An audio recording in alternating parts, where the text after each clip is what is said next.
How's it going, everybody? Welcome back to The Big Thing. This is an exciting episode. I really loved last year's episode with myself, my buddy John Rocha, my buddy Dan Murrell, and we talked about the best movies and TV shows of 2022. Well, I wrote an email to my friends and I said, "Hey, would you guys be up for doing that again?" And they were both like very generously were like, "Yeah, let's do it for sure." And so that's what we're doing. We're going to do a best of 2023. We're going to go over movies and TVs. Now we all have our separate lists, and you'll be able to find my list on my channel, and Dan's on his, and John's on his. You'll be able to find all of our lists. So we're not going to be listing out like the top 10. What we're going to do is just movies that we put together this like massive list. And we basically just say, okay, someone's going to pick out one of the movies that we chose. We're not going to necessarily all agree with each other. I saw a couple of movies that I have on my list that I don't think like John maybe likes, or vice versa. There was a movie that maybe Dan thought really highly of that. And they happened last year too. I was watching back and there were a few movies that I loved the conversation. I just did, because like, even if we didn't necessarily agree, it was just a really intelligent conversation. But I'm not including myself in that. Between John and Dan, I was just there. But I'm excited to have the conversation with the two of these guys today. And I hope that you, if you're brand new to this channel and you're coming to check it out, you hit that button, that thing floating around in the sky right there. We're trying to get to 200,000 subscribers. That's right. We hit 100,000 and we're trying to get to 200. So if you can help us out and do just that, I'd appreciate it. Apple Podcasts, Spotify, anywhere podcasts are found. That's right. It's the big thing. Let's do it.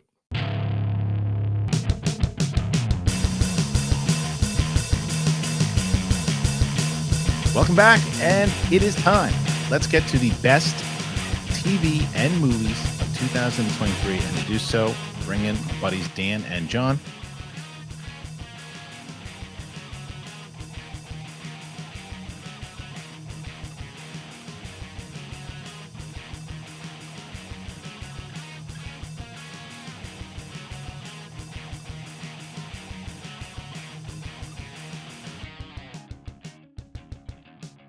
The answers. It's a ruse. It's a ruse. I finally got it. Me and John have been plotting the whole time. I gotta blow dust off the board, man. No, the board's gone. The boards are gone. No schmo down here. No, it's just three old dogs talking about the movies that we saw. And let me ask you, Dan. What was your overall opinion of the year in cinema that was 2023? Yeah, I was thinking about that actually right before we started, and it's interesting. It's a year where outside of like maybe two movies, I don't have any that I'm like, that's my favorite of the year. Like that is my absolute, like, I love that movie so much. It's going to be like number one or number two. Usually I've got like 4 or 5 that are like all kind of jockeying that for that position. But at the same time, there's like 20 that were all like, that was really good. I like that movie a lot. So it's really weird year in that like there was only a couple things that were like really huge standouts for me, personally. But there was also, it seemed like more than usual that were like just really solid, like really enjoyable movies. So it's going to be interesting when I try to like rank it all for my list at the end of the year. I'm still catching up on stuff to like figure out what falls where. Yeah, John, I think it's funny. I was having this conversation with Coy. It was a lost episode of The Big Thing that didn't that never aired because of my stupid computer. But I had said to him, and I saw him on Twitter, and he said something like, he thought this was one of the best years in cinema that he has seen in a long time. And I don't agree with that statement, but I also push back on myself a little bit because I agree with what Dan was saying. There are a lot of really solid movies. I think that's the word, right? There's a lot of solid films this year in general. And I'm curious, what were your overall thoughts on this year? This year felt like an absolute roller coaster in terms of movies and the quality. And like, if you think one movie you're going to go see and it's going to be fantastic, and you walk out and you're like, yeah, it was good, but something was missing or something wasn't 100% quite there. But I know I saw a good movie.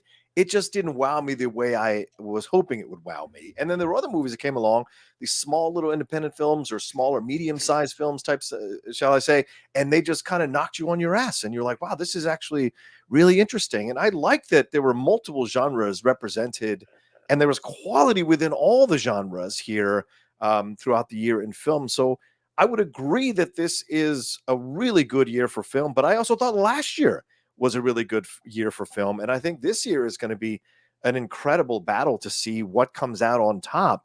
Even though we're hearing pretty much the same movies are being voted on as Best Picture in the critics groups, I think there's a lot of people across a wide swath of moviegoers who really have their own personal favorites. And if we were to look at them, we wouldn't necessarily say, you know what, you're wrong for that. You would be like, wow, this is actually a really good list you've put together. We may disagree, but I can't fault you for feeling that way about those movies. So I kind of like the variety we got this year, even though it was kind of up and down and crazy, man. Well, that's why I'm so curious of what this conversation is going to be like today, right? Because I think we're going to have a lot of exactly what you're saying. And as far as TV, I think it's the same thing. A lot of because even when I was sending this list, and Dan had said he's really has a lot of movies that he's seen, and the TV shows that he sent back. I'm like, you know, I might be in the same boat, and I think a lot of the same stuff that you saw on TV. I didn't watch a ton of TV, but I think I watched the stuff that I know I enjoyed and that I want to talk about. So, and I think that a lot of people were talking about it. So last year, how we started was John started and he brought up Top Gun. I remember it was the first one. So this year we're going to start with Dan. Dan, you can go anywhere you want. You can go, you start us off in TV or movies, wherever you want to go to start off. Where do you want to go? Let's start off with movies. We'll ease into it. Why don't we ease into it? I'm not going to pull out the big guns right away. Sure. Talk about a really solid movie. It came out in the spring. Got buried because there's that crush of movies that were all like doing well, actually, believe it or not, at the beginning of the year. Dungeons and Dragons, yes. Honor Among Thieves. Nice choice. What it kind of going into what John said, like just a solid movie. Like I didn't expect much out of it, to be honest. I really didn't, even though I like the guys who directed it. It just, you know, you've seen that go wrong so many times. Such a fun movie, so funny. Great cast, great performances. I had such a good time watching it. And like the end of the year is always trying to catch up on movies. Like once this has passed me, like one of the first movies I look forward to rewatching from this year is that one. Because it's just fun. It's just like it kind of felt like what movies used to be in a weird way. I don't know. I like that movie a lot. It's such a shame. I couldn't agree with you more. And it's such a shame that the movie didn't do well, even though they're still talking about that potentially it's going to be a sequel, because the people who have seen it really talk about it the same way that you did, Dan. And I think the same way that I'm about to talk about it now is that I think when you look back at kind of to reuse a word I used last year, these fart boxes that came before us with the Dungeons and Dragons movies that have come out, and there really hasn't been anything that when that movie was coming out, okay. And I didn't know what the tone was going to be like. And I didn't even see it for the screening. I missed the screening, and my daughter really wanted to see it. So I took her to see it, and it was like, and it was probably maybe 2 or 3 weeks before it left theaters.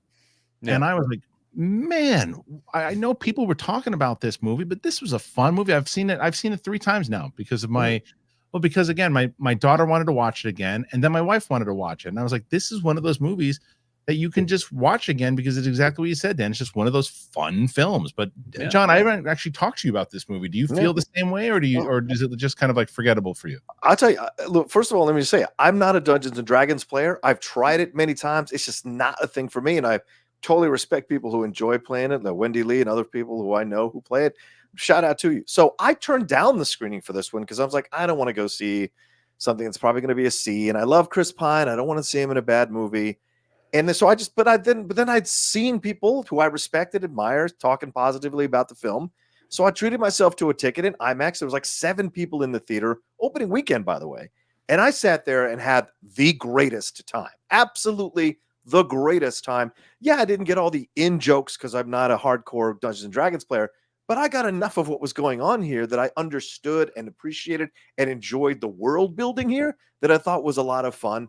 And also the little moments of comedy, like that you didn't see coming, right? Like when you see, was it Bradley Cooper who was small or whoever was the place? Yeah. Like you're like, wait, I didn't anticipate that. And then you have a really strong emotional story with what Chris Pine's going through with his wife and what happened there. That's really connective. And then it's the fantastic good tone.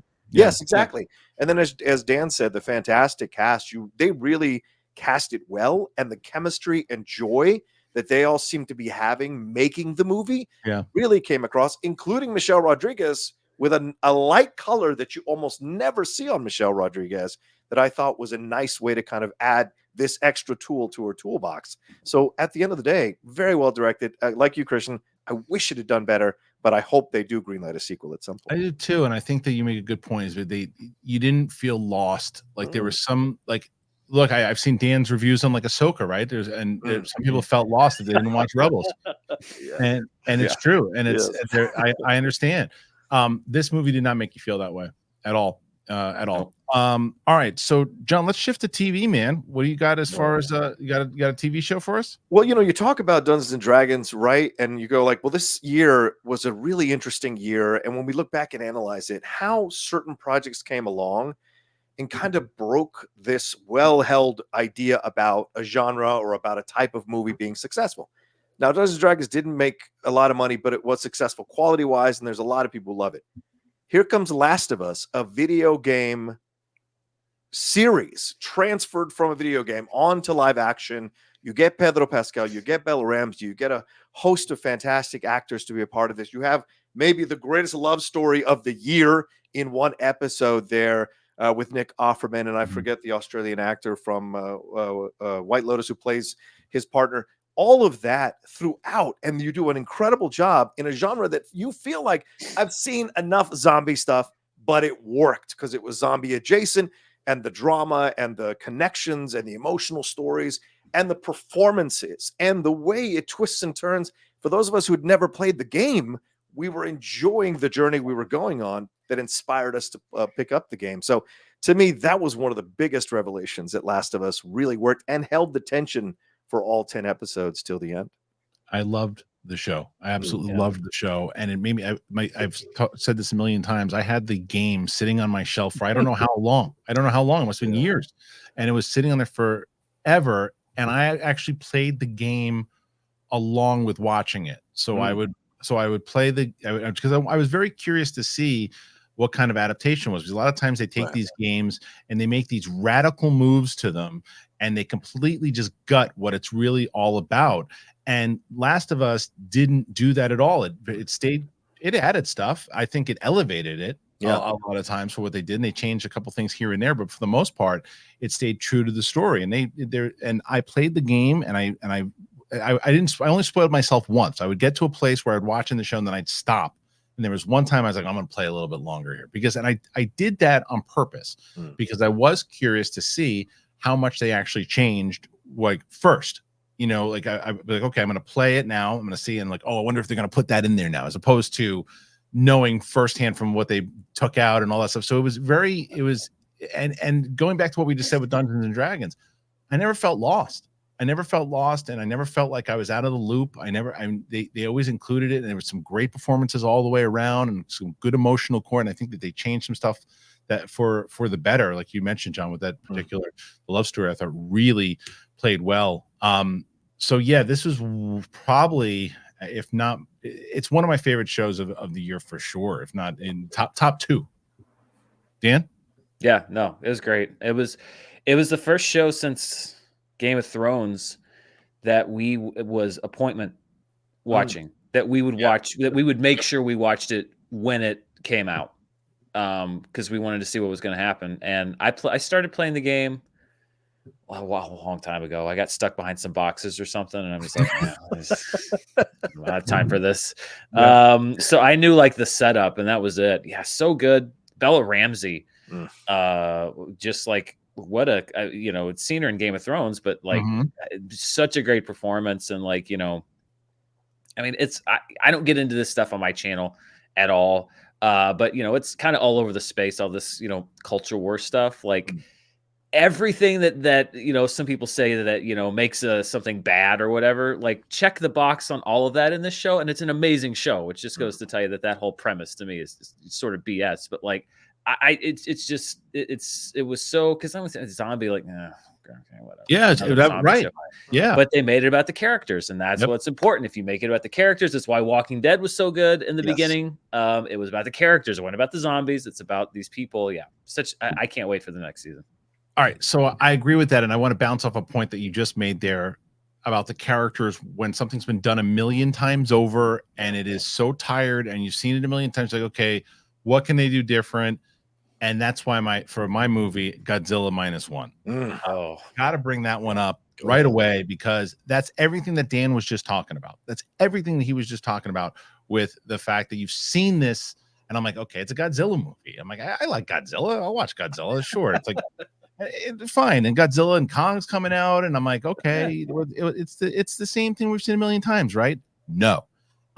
Every one of these movies, whether it is Kong and Godzilla, was it a Transformers movie, whenever it's, I never care about the human characters. I'm like, get the stupid humans off the screen. I don't want to see them. I don't care about them.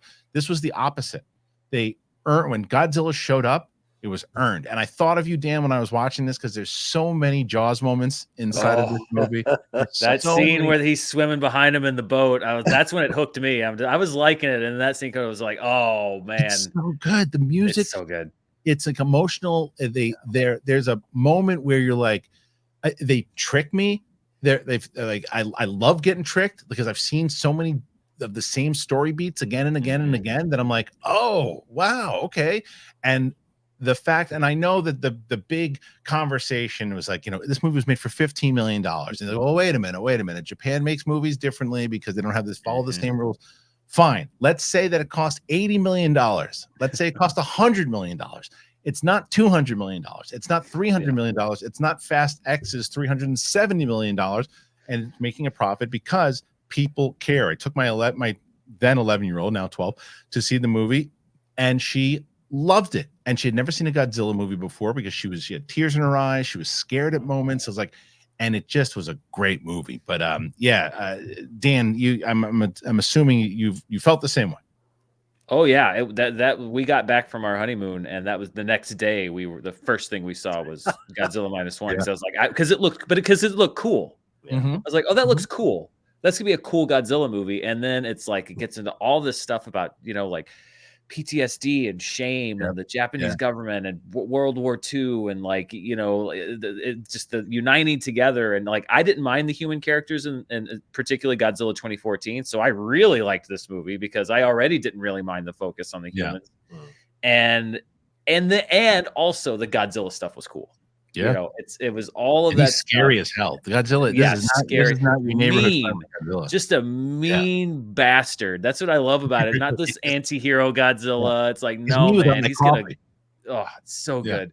Yeah, I really, really, really like that movie. And yeah, that scene when they're in the water, and it's basically Jaws, and they're shooting at him, and he's swimming behind him with this. Because I've never seen that in a Godzilla. I mean, I haven't seen a whole bunch of Godzilla movies, but I haven't seen anything like that in a Godzilla movie that I've seen before. Yeah, John, I see so many Godzilla fans, like hardcore Godzilla fans, that I've like, look, I talked to somebody not 2 weeks ago. It was like, look, I've seen every Godzilla movie. This is the best one I've ever seen. I hear a lot of people. This movie's fantastic. It's fantastic, and I hope it shapes Hollywood's tackling of blockbusters, but maybe you have too much faith. But what did you think of the film? Yeah, I mean, listen, I'm a massive fan of Japanese cinema, and I love finding stuff like, whether it's samurai stuff or the more emotional stories being told, the time period pieces, right? I mean, these are things that really, for me, have always kind of excited me and inspired me to explore more. But one of the things I remember growing up as a child, or being a child and growing up, is watching these Godzilla films. They are such a staple of my youth, watching all the different versions. We still haven't gotten Son of Godzilla at some point on Monster Island.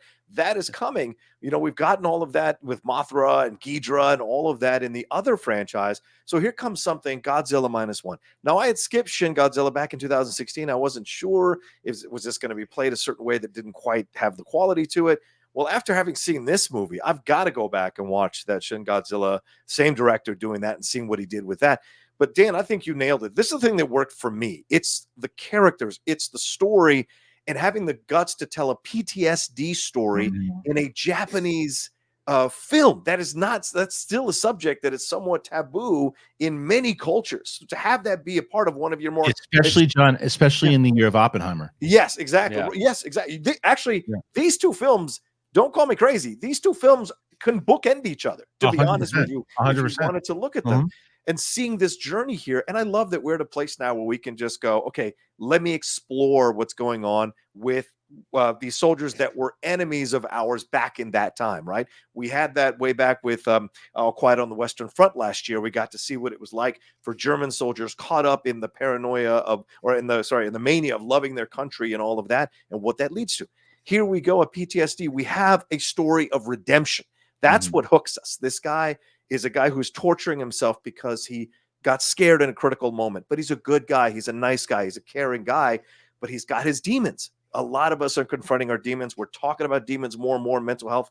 It's fantastic to have that be such a huge element. And then, there's this massive thing destroying cities, destroying massive carrier ships, and it feels unstoppable. That finale is like 30 minutes long, and you were on the edge of your seat the whole time. Because they earn it. Because they earn it. They earn it from the 100%. second it's set up. They earn it. They earn it through the emotions. They earn it. It's like, it's a lot of these times what they make with the blockbusters. It's like, oh, well, you're just going to get a big, Godzilla is going to come out at the end. Is going to be this big thing. But you're like, yeah, but am I invested? And do I just, because the 2014 one, I don't respond to. It bores the hell out of me. And by the time I get to the end, I'm like, okay, here we go. I get to the big fight. And I get to see, and same thing with Kong and Godzilla. I get to watch them fight. I'm only there for the monsters. Only there for the monsters. This, I was there for the humans. So, I would go back to Dan. Dan, you want to go to some TV? Yeah, I can go to some TV. Like I said, I didn't watch a whole lot of TV, but well, listen, this is one of the only Marvel things that I'll speak super highly of this year. It's like Loki. To be honest, the first half, like the first 4 episodes or so, I was like, it's pretty good. Man, they closed out strong. I've got to say, it's sort of what I'd been missing from Marvel, in that it felt consequential, important. It had stakes, and it actually took the character somewhere different. It wasn't just set up for what's going to happen next. In a weird way, I think they might use it as a backdoor to move away from some of their plans. Weird way at all.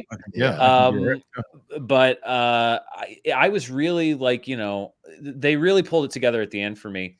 I loved Ki-Hee Kwan as OB. I was worried when I saw that he was in this season. I was like, are they just chasing the hot thing? Like they want to get some publicity, so they're going to stick him in the show, but it's not going to make sense. He was a great character. I loved his performance in the show. I mean, it wasn't perfect, but for me, a lot of times it's about the ending, and I really like what they did with the character and with the show, and no more. I don't want any more. You did great. It's over. You did it. It's great. Move on. Next. I agree with you. It probably has jumped to my favorite Marvel show, to be honest. I think that I didn't have a problem with the first half in the same way that you did. I did not love the second episode, but the rest of it I thought was completely solid, and I thought it was a great build. And I know that right now, he's not. He's obviously, we're not talking about him in the positive light. And Jonathan Majors, I thought Jonathan Majors was pretty damn good in the show. Thought that you didn't think he was great. I thought he was.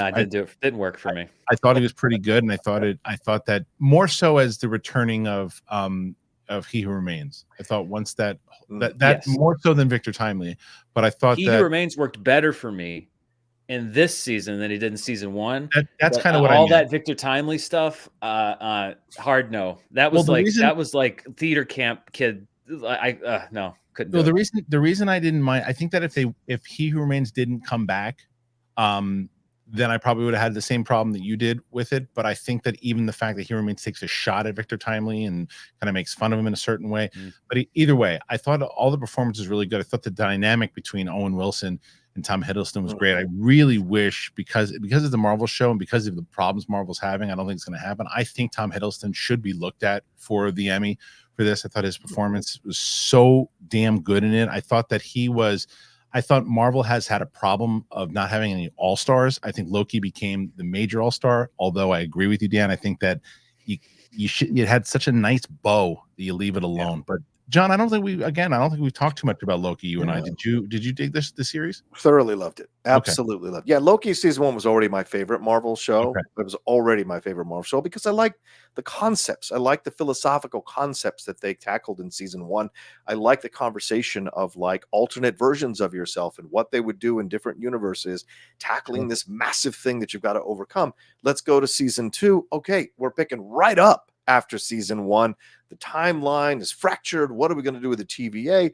What are we going to do with He Who Remains? Oh, wait, there's this Victor Timely guy who I didn't mind. As an actor, I'm looking at Jonathan Majors having fun with a character, because he's supposedly was going to do multiple variants. So why not have fun with something a little more theater kid like, as Dan said, which is fine. I didn't mind it, but it's an unusual approach, but I liked it. But then Sophia DiMartino, like having that, remembering that connection, remembering that relationship.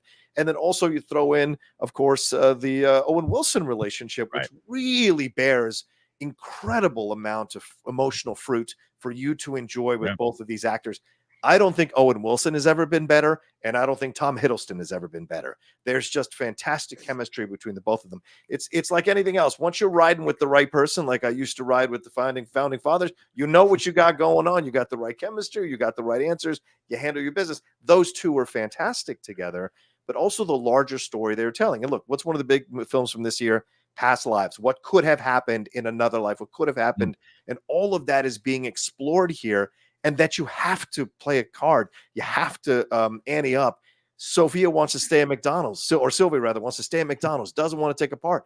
Loki's like, you don't understand. You're going to lose everything if you don't take part. And I think that's a very strong message about, like, you can't just stay on the sidelines all the time. At some point, you do have to actually play a hand. It's important so that the overall thing can keep going. And so I loved all of that from top to bottom, and Ke Huy Quan. And Cordero, him coming in, giving him more, Eugene Cordero, giving him more in that connection with Ke Huy Quan. I love that. So yeah. John, we'll stay with you, man. So now we're gonna jump from TVs to movies, and you got a movie for us that you want to talk about? Now that you nerds are done, let's move on to some real fucking movies, and that is Oppenheimer, for God's sake. All right. Look, Oppenheimer is my favorite film of the year, top to bottom. I've seen the film 6 times, and I just got it in 4K. And I'll probably watch it a bunch more times. It is one of those films that if you're built for it to work for you, it will work for you. And once upon a time, there was a guy called The Outlaw who loved biopics. And this is one of those epic biopics that 100% worked for me. I had no problem with the nudity, no problem with any of those scenes. For me, it was the focus of Cillian Murphy. We talked about Godzilla Minus One with that PTSD, the mental health stuff. Here we go again with Oppenheimer, who actually legitimately suffered from this stuff because he was a genius. So the way they played it out, I thought was incredible to witness. Branagh didn't overdo his role, which he loves to do. It was perfect time, perfect amount of Branagh. And the connections he has with Emily Blunt and the way his relationship changes and the desire and the pursuit of this thing, right? And I think it's a great lesson for all of us. Just because you can do it doesn't necessarily mean you should. And once you do, you got to take responsibility for it. So I was just so captivated by the performance from Cillian Murphy throughout. Loved Tom Conti as Albert Einstein. Loved Robert Downey Jr. Loved Alden Ehrenreich. Just everything about the film. As a history nut, as a biopic fan, and as a lover of great filmmaking and actors, I just was 100% hooked in this movie, and I still haven't watched it enough for my own taste. So look, I've only seen it once so far, but I don't. It's not one of those. I will go back to it because Nolan, and I think we've all 3 of us had this conversation before. There are not a lot of movie stars, meaning there are not a lot of people who can get butts in the seats from just their name anymore. It's the age of like Tom Cruise and Will Smith. It's just even Tom Cruise, Mission Impossible didn't do great. But it's just doesn't happen anymore. Directors get people in seats now. Certain directors. And I said this, and I was talking about, and people were like, when I mentioned these names, I said Scorsese will be someone independent. You know, again, the budget on Killers of the Flower Moon is maybe the debatable side of it, but Scorsese, usually Tarantino, Nolan. I said Jordan Peele. And how do you mention Jordan Peele in the same name as those guys? Jordan Peele's events, his movies are event films now. When you see it, you don't know. And so same way Shyamalan was back in the day. It's like you would go because you don't know what it's about. You're not sure. So in that same way, there are certain directors that sell tickets. And so Nolan does that right off the bat. And the fact that like what he brings to this, the story of and the idea of what that would do to you if you created something like that, and the excitement that goes into it before you realize what it's really capable of, and then understanding what it's being used for, and all these different things that happen throughout it, and combine that with the performances of Emily Blunt and I mean Robert Downey Jr. is I mean the second I watched that, he's so good. And I hear there is another performance that I will talk about in this episode of the only person that I'm going to go, okay, I'm glad he got it over Downey, and and there's only one. There's only one person. I still think Downey should get it, but that's the one I'm going to go, all right. But I love it. I want to watch it again. It's a fantastic, fantastic film. Really one of Nolan's best. Dan, where do you stand on this film? I mean, yeah, I talk about on the channel a lot about movies. They have a frequency. And if you find a movie that's on the same frequency that you're on, like that's like magic. And that's, you know, without giving too much away. And, you know, I'm still watching movies, but I said there's only like maybe 1 or 2 or 3 movies I saw this year that jumped out at me and were like, that's up there for me. It's so good. I mean, it really did feel like, and I said this in my review, it felt like Christopher Nolan had been practicing to make this movie his entire career. Yeah. His entire career. I mean, pieces of like the time shifting in Dunkirk and the cinematography, the music, the sound mixing in Interstellar, everything. It's like everything he'd done was to get ready to make this movie, and then he was finally ready to make it, and he just crushed it. And I get that it's not on some people's frequency. I totally understand that. It's 3 hours long. It's about an administrative hearing. I get it, but it's the kind of movie that I dig, and I really loved it. Some people went to go see the bomb go off, and they were disappointed because it was not the biggest part of the movie, but for me, it was so much. And yeah, I don't know the last time I saw a performance from Robert Downey Jr. And he's a great actor, and I love him as Tony Stark. But that I saw a performance of him in a movie that's just like he's a great actor. I mean, he's so good. Cillian Murphy's great. Emily Blunt, like that last scene that she's in, that reception scene where she doesn't have to say a word, and you know exactly what she's thinking and why she's doing what she's doing, and it just all around. You know, Matt Damon, Josh Hartnett. Like you put Josh Hartnett in the movie, and he's so good. Dude, you know, Hartnett's a great. I'm glad you brought Hartnett up because I think he brushed past his stigma in this movie. I think that there's a stigma with Josh Hartnett, whether it's fair or unfair, where he's a good-looking guy. He's been in for the Pearl Harbor, follows him around, you know, and then so when you see him show up, like you said, you're like, oh, that's Josh Hartnett, and then you're like, whoa, that was Josh Hartnett. And I didn't watch the TV show that everybody talks about. That Penny Dreadful. And apparently he's really good in that too. But he's another one that was just so good. But even it makes me. It's in my. What I will say is, I don't know if my list at this point has come out or not, but it's in my conversation for It's gonna land in the top 5. I'll tell you that. So spoiler number 1. I don't care. I'm not holding anything back. I understand. And I want to say one last thing, please. Christian and Dan, is that this film, like when people go, oh, they just want explosions, they just want, you know, stuff that jingling the keys, they just want this. This is the film that you can go in 2023. This film made $1 billion. That's right. And yes, I know you want. Yes, Barbie helped. I'm not going to deny that. But this on its own merits earned that $1 billion, and it also tells you that there is a hunger for people to see movies like this when they're done well. And Nolan deserves a lot of credit. Nolan has a very good ability to get actors to pull them back and find exactly where to put them. Hardy wasn't too much in Dunkirk. He knows how to get these actors who love to play around and kind of corral them and put them in the right lane and still let you see their greatness. And that came through with Downey Jr.'s performance for sure. All right. So what did you guys think of Oppenheimer and everything else that we've talked about so far? We're just a little bit into this. I mean, we already got into some really good movies and TV shows. So I really want to hear your thoughts. So make sure anything we're talking about, if it's anything that we've left out or maybe not even talked about yet, you're like, oh, I wonder if they're going to talk about this. Put it in the comment section. It helps tremendously. It gets that algorithm moving. Click that like button. And before I'll tell you what else helps out. Wonderful sponsors. Love our sponsors. I'm going to tell you about 2 of them right now. Hey, Rocket Money. How much do you guys think that you're paying a month on subscriptions? Yeah, that's what I thought. Most people think they're $80, $82. Yeah, right. You're paying closer to around $200. And that is why I use Rocket Money. What is Rocket Money, Kristian? Thank you for asking. I'm going to tell you, me.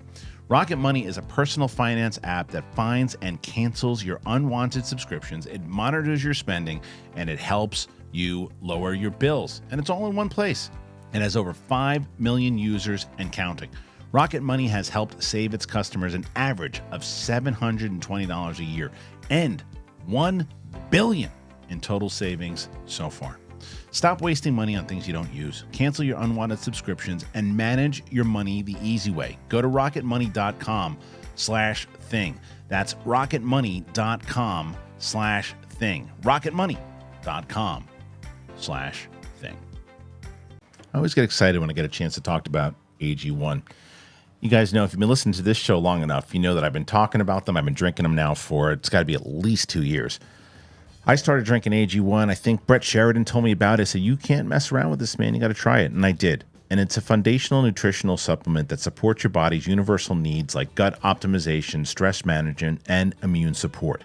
Since 2010, AG1 has led the future of foundational nutrition, continuously refining their formula to create a smarter, better way to elevate your baseline health. I've heard so many different people now talking about it since we've been talking about it on this show and how much AG1 has helped them. I talk to you guys, a lot of you guys, when we talk to do one-on-one sessions that I do with people that go, yeah, I started doing AG1 and I love it. It gives me the energy that I need. Parents, I found new parents love this stuff. But everybody loves it. And not only for me did I replace my multivitamin with AG1, because I was never the multivitamin guy. I would try it, and I was like, everyone's telling me, you got to do multivitamins, you got to do multivitamins. And I can't do that many vitamins. One scoop.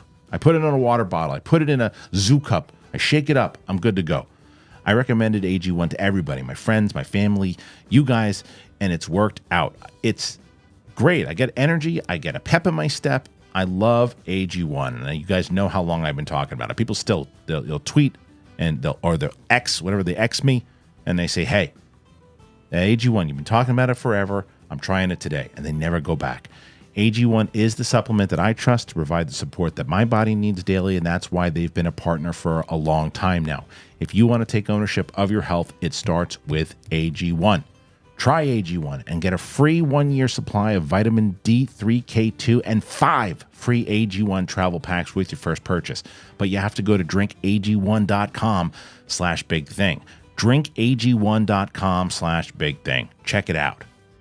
All right. Thank you again. Now, if you're able to support the show and you have the means to support the show, please consider getting one of our sponsors. It helps out the show. Plus, you get something really great. So do that. And I'm going to stay here, and I'm going to say that it's my turn to now pick a TV show.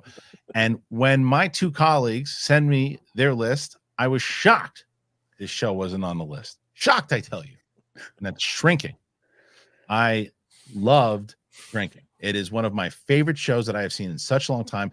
I was appalled that Harrison Ford was not nominated for the Golden Globe. They nominated Jennifer Lawrence got nominated for No Hard Feelings, and they didn't nominate Harrison Ford to where I think it's his best performance in years. It is hilarious. It's got heart. I watched this whole thing. I had avoided COVID forever. I got nailed with COVID. I watched this whole season, and it was the only thing that brought me joy during that period of misery. It just has, the music is so good. The performances are, it's got heart. I cannot wait for season 2. And I thought that there's one particular thing, Harrison Ford, for people who have seen, they're making pancakes in the morning. He's this big party. He had gotten stoned the night before, and you don't even know that he's there. And the guy says, and the chef goes, I'm making pancakes. Anyone want pancakes? Nobody says anything. Ninja's here. Fuck yeah, I want some pancakes. It's the best. It is the best. I love that show. Did you guys even see it? No, listen, it says a lot about the media. No, listen, it says so much about the media landscape of today that Harrison freaking Ford, Han Solo, was the lead on 2 TV shows or streaming shows, and I've seen neither of them. No, I heard it was good. I did not watch it. There's only so many hours in the day. Only so many hours in the day. So suspend some other hours and watch this, man. I'm telling you, it is great. I got my wife finally to watch it. She binged it. Some belly laughs. You didn't, John, you didn't see it either? I did not see it either, but just like Dan said, because so many things came out at the same time. Okay. When that show came out, it was, it just got a bit overwhelming. But I know I've set aside the week after Christmas and the first week of January to catch up on so many TV shows. Make that one of them. Absolutely. It's on the list. Funny. One day, one season a day. is basically what I'm doing. A season of whatever and what I missed. Shrinking is already on the list. So because my fellow geek buddies, Michael Vogel and Shannon McClung, loved it. So, I got to see it. And they echo your thoughts on Harrison for sure. It's so good. And it was the one thing I was looking for when the Golden Globe nominations come out. I can give a shit about these stupid things. And I'm going through, I'm like, come on, this shows why I hate you guts. All right, now I'm going to jump back, and I think now we're at John brought up Oppenheimer, right? So Dan, you can go movies. What do you got? It's been too much agreement here, so I'm going to put out something that I can safely say I liked way more than almost anybody that I've talked to, and that is The Creator. Okay.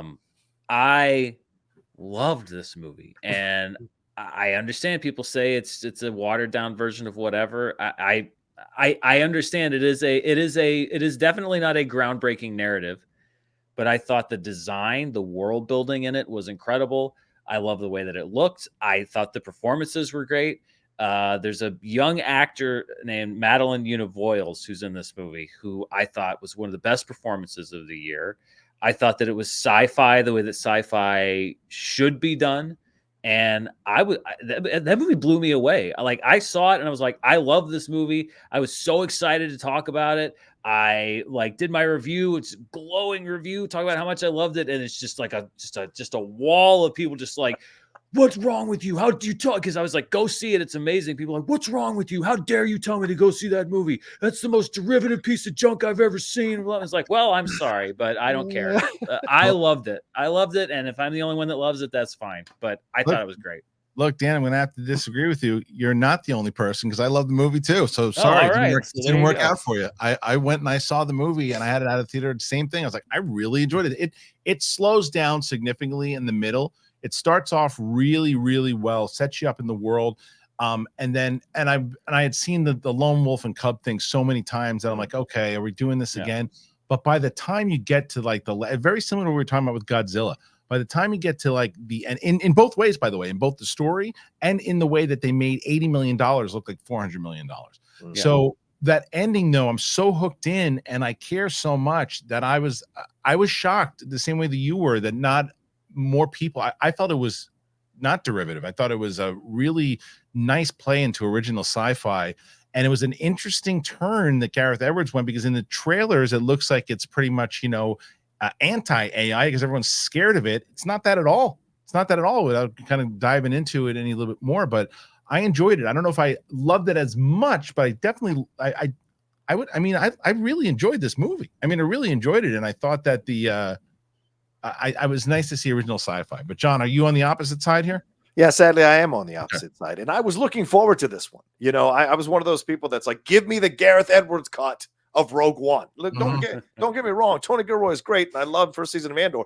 But give me that Gareth Edwards darker cut, because like Dan, I also liked the 2014 Godzilla. So I'm like, let's go. And then this movie came out, and I was so looking forward to it. I'm a fan of John David Washington since Ballers. You got Allison Janney in this thing. You got the dude who played the Green Knight with that gravelly British voice of hers in it. There's all these things that are good, and the look of it is incredible. And Gemma Chan, right? It starts out really great. Yeah.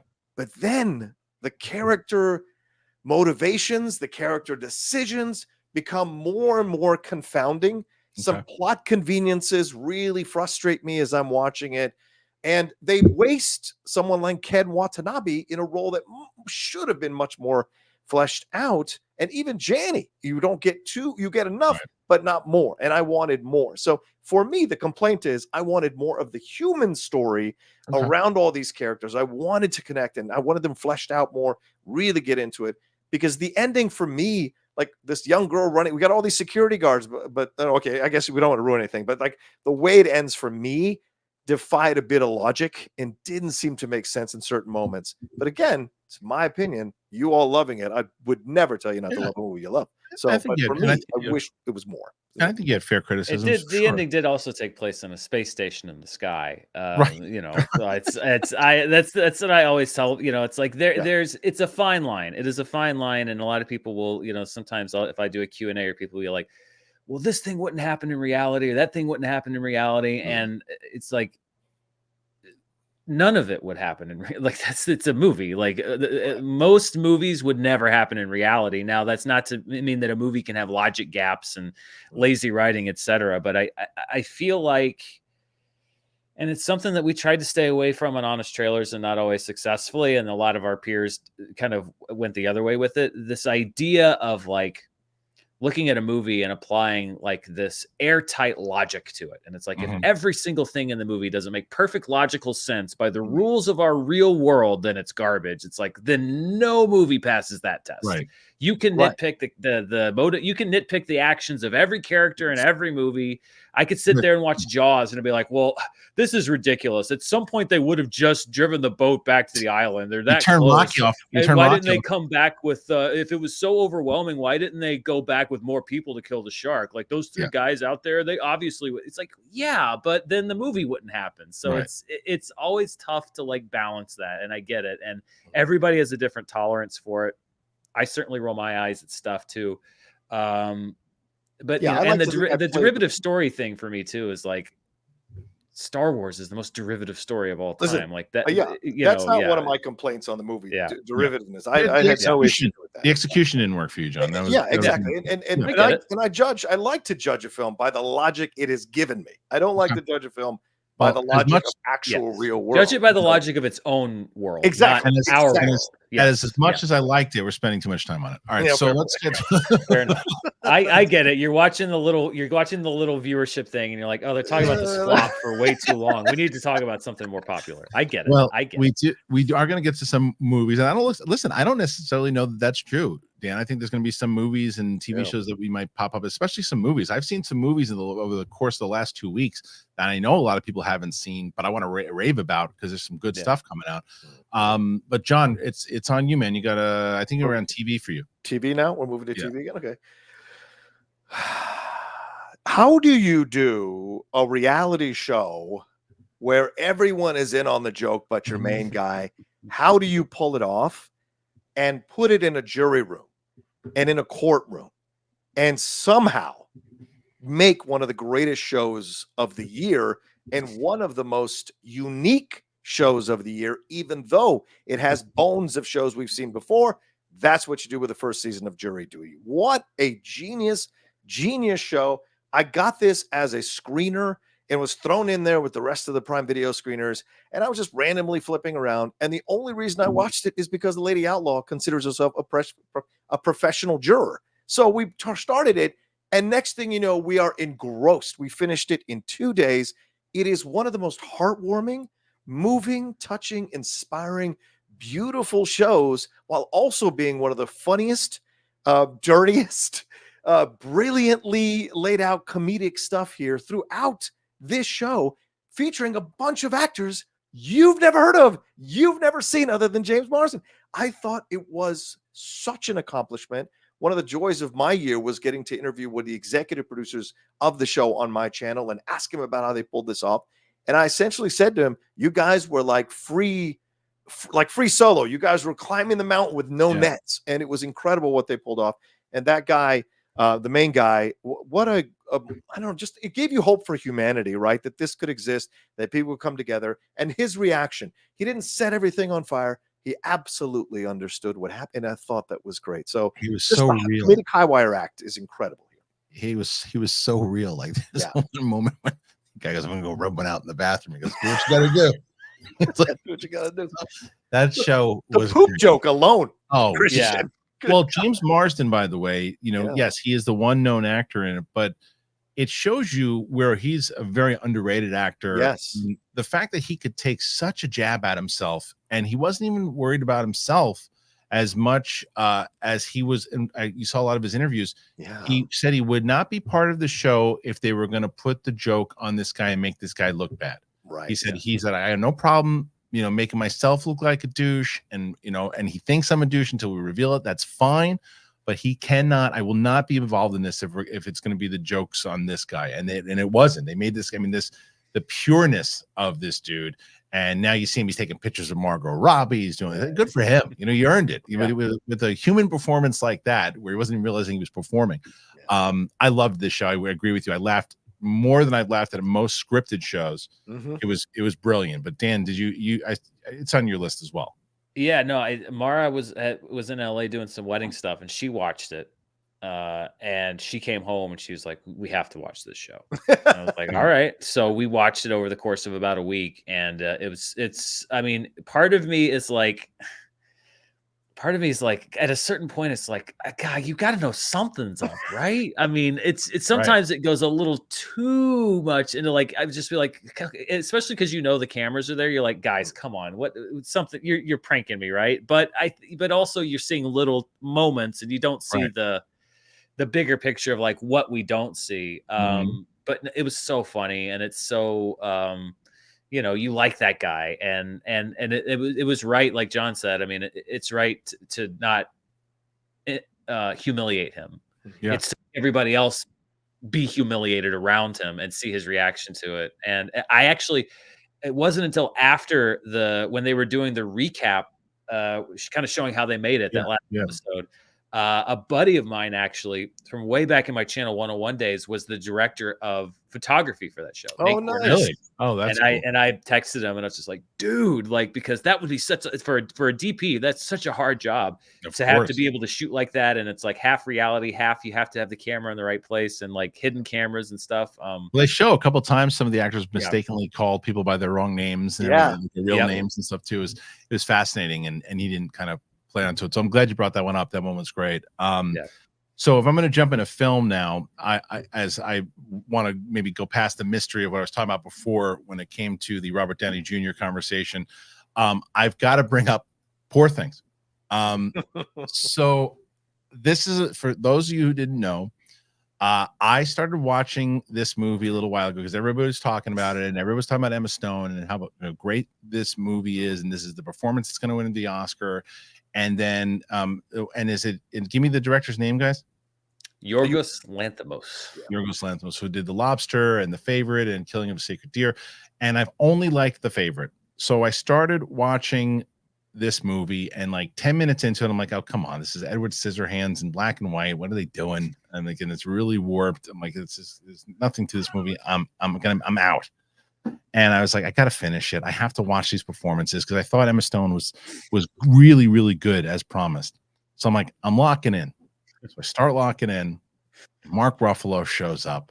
And this movie is one of my favorites of the year. This movie is out of control. It is bizarre. And I will say that Emma Stone deserves every bit of praise that she's getting, but I think Mark Ruffalo is not getting nearly enough praise. This is his best performance ever. He is absolutely hilarious in the movie. Willem Dafoe also really good in the film, and it's this pure innocence and saying the things that everybody would, it's that part of your brain that says, no, you can't say that. Emma Stone says all of it. And it's just, it's this open eye thing to what humanity really is. And I was blown away by this movie. Surprisingly, it's like a complete 180 for me to where I was, guys. Like if you would have heard me talking about this, like, well, if he still did worst lists, it'd be on his worst. Ruffalo killed me. Dan, you love this movie, or I really like this movie a lot. Okay. I agree. When I saw Oppenheimer, I'm like, it's Downey. It's got to be. And then I don't think the movie's on any of our lists, but I saw this movie called May December. Okay. And Charles Melton, who's on Riverside. I mean Riverdale. It puts in this amazing performance, and so I was like, oh, well, he's pretty good. And then I saw this movie, and I'm like, damn it, like, is it Ruffalo? Like, I think it's Ruffalo because like Emma Stone is amazing in the movie. But he is so freaking good. I mean, if he gets overlooked, he's got to at least get nominated. He was nominated so for funny. The Globe.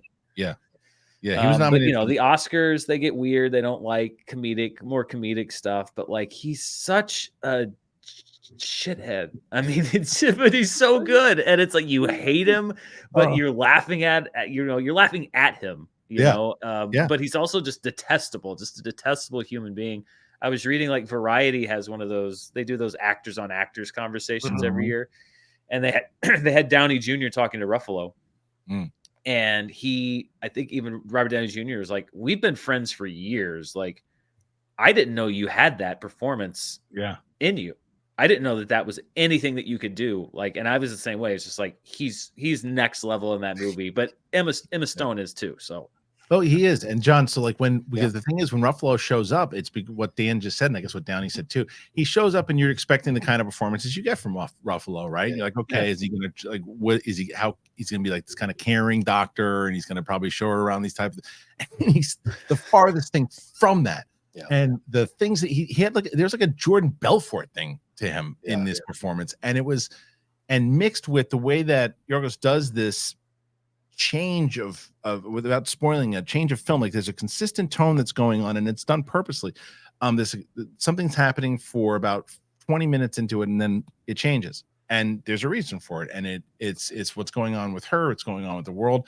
I don't know, did you feel the same way about this movie overall? Oh yeah, I mean, like I said, this is one of the earlier, right? The roller coaster of movies. This is one that from the outside, I was like, oh man, I don't want it. This is going to be pretentious, and this is going to be, oh, I created a woman. Oh, and I was just like, oh boy. But it starts, and you're like, okay, I love Emma, so all right. And then you're like, oh my god, this is not what I expected at all. But when Ruffalo shows up, that nails you to the seat, and you're just like, all right, we're in for the ride, in for a penny, in for a pound, man. Let's go. And Ruffalo delivers a performance that makes you, as and I used to be an actor, when you would be in those classes and you saw people who were just naturally gifted talents at being actors that made you go home and slam your head through a wall. Those guys is what Ruffalo is. Yeah. He has been so quietly effortless because Ruffalo doesn't draw attention to himself as a normal human being. He fights for these causes. He's out there. That's what he puts out in front. He doesn't try to champion you going to see his movies and give him love as an actor.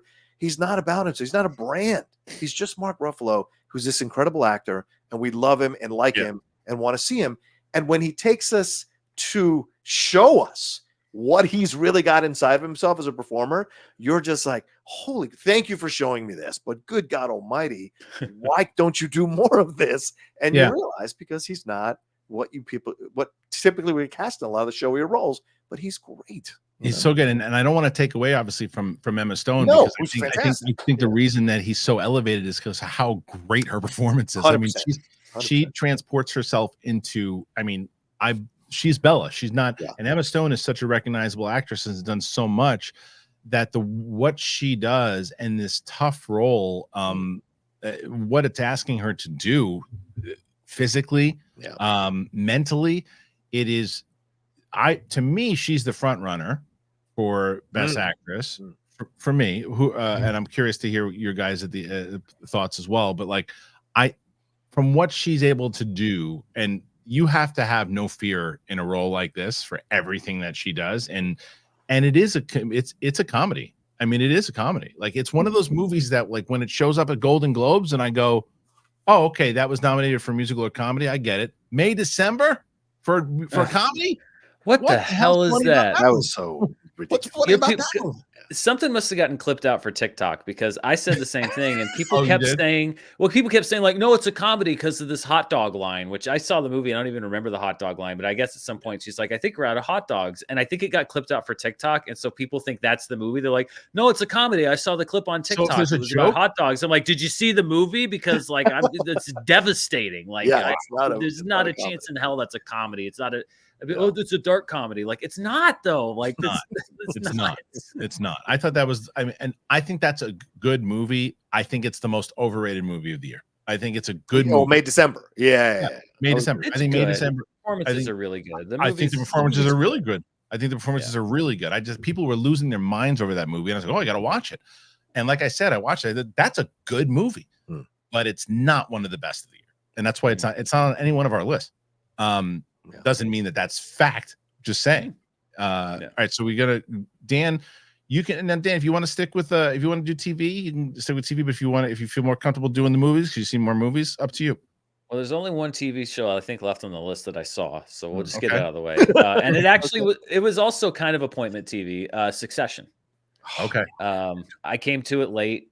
Mara is often my tastemaker, because I'm spinning in a million different directions, and she actually will sit and she'll like point me in front of a television and be like, watch this. And so she started Succession way back when. And we actually, I stopped watching it like mid catch up when the pandemic hit because I realized that they weren't going to make any more for a while. And I'm like, well, I don't want to watch all of it now and then not have any for like 2 years. So I finished the previous season and then watched this season. I mean, it's, you know, TV's weird because I don't know about spoilers, but what they did. I've seen 2 episodes in my life of the whole series. Okay. Well, I will say that there was something that was, you're like, well, the show is probably going to do this at some point, and then they do it, and they do it in such an unexpected way at such an unexpected time that like I'm sitting there going like, well, this is like a scam. This is like a con. This is but it's not. But the show does it in a way that you're in the shoes of the characters. You're feeling what they feel because that's how stuff happens sometimes. It's not all set up and you see things coming. Like sometimes it's like, nope, this is what's happening now. And it just put the whole season kind of off balance in a good way early. And then the whole rest of it is like trying to find the equilibrium, and it just rides all the way to the finale. And then the finale is just like this slow motion car crash that you've been watching for however many seasons. Just finally, it just like all comes together, and it's just this implosion that like, because you forget that you don't want these characters to be happy. Like, because the show kind of fools you into thinking like, well, you know, you who are you rooting for? And then you're like, no, you're not rooting for anybody because they're all terrible. They're all terrible people. And it's like, who's the least or most relatable sort of terrible? And I mean, and that's a show that's like, it's definitely a drama, but I've laughed more at that show than I did some comedies on the air, right? Just because of just the ridiculousness. Yeah, I watched these characters. Well, so I watched the first, I think 2 or 3 episodes of season 1 and really enjoyed it. But like similar to where your wife is, like, will be like, hey, watch this, let's do that. When I'm working and I go back, I have that time with my wife. We have to agree on what we're going to watch. Yes.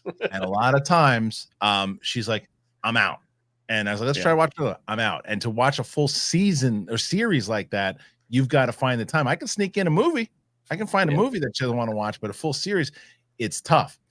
So I never really watched it. I will get to it because it's just one of everyone talks about it. John, I know you did full kind of reviews on this on your channel. You're talking about it all the time. So it's one of your favorite shows all time? Yeah. Oh, no, 100%. And very similar to Dan's situation to a degree, because Shannon McClung on the Geek Buddies, he said to me, and Michael too, you've got to watch this show. This is a John Rocha show. You've got to watch the show.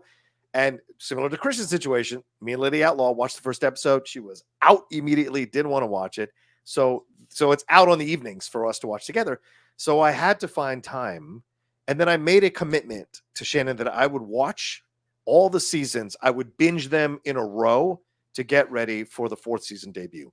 I watched all 3 seasons in a 2.5 week period, which is too much to ask of your emotions and your brain and your mind. But I'm glad I did it, because walking into the season 4 and experiencing the genius of this season was well worth any kind of emotional turmoil I put myself through watching those episodes back to back. Because as Dan said, these are not good people. These are not good people. But I think why the show works and why people love the show is because secretly a lot of people would love to be able to do some of the things these people do on this show and get away with it. A lot of people don't want to admit to themselves some of these darker parts of themselves coming through in these characters. So we do get to cheer that most of these characters get a comeuppance to a degree, but we also have to take a look at ourselves after we watch the show. And any great television show that is a drama and a little bit of comedy makes you self-analyze after it's over and actually shows you a bit more about humanity. And the performances, Jeremy Strong, Sarah Snook, everybody in it is just stellar. And Kristian, I cannot encourage you enough. I'll do searching, but you have got to power through somehow. Just go an hour a day, bro, because trying to slam them together is like trying to slam Handmaid's Tale together. It's not one of these shows that I'm going to be like, oh yeah, I'll get to it eventually. It's on my that's one of the ones I know that I've watched the episodes that I did watch. I liked very much. So it's not one of these things like, I don't know.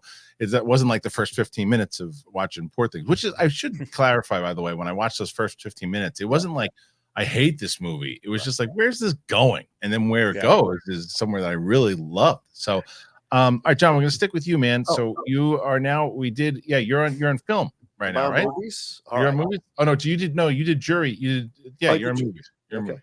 So let me throw out one, and I don't know if you guys have seen it yet, but I've seen it twice now at a screenings, and that is American Fiction.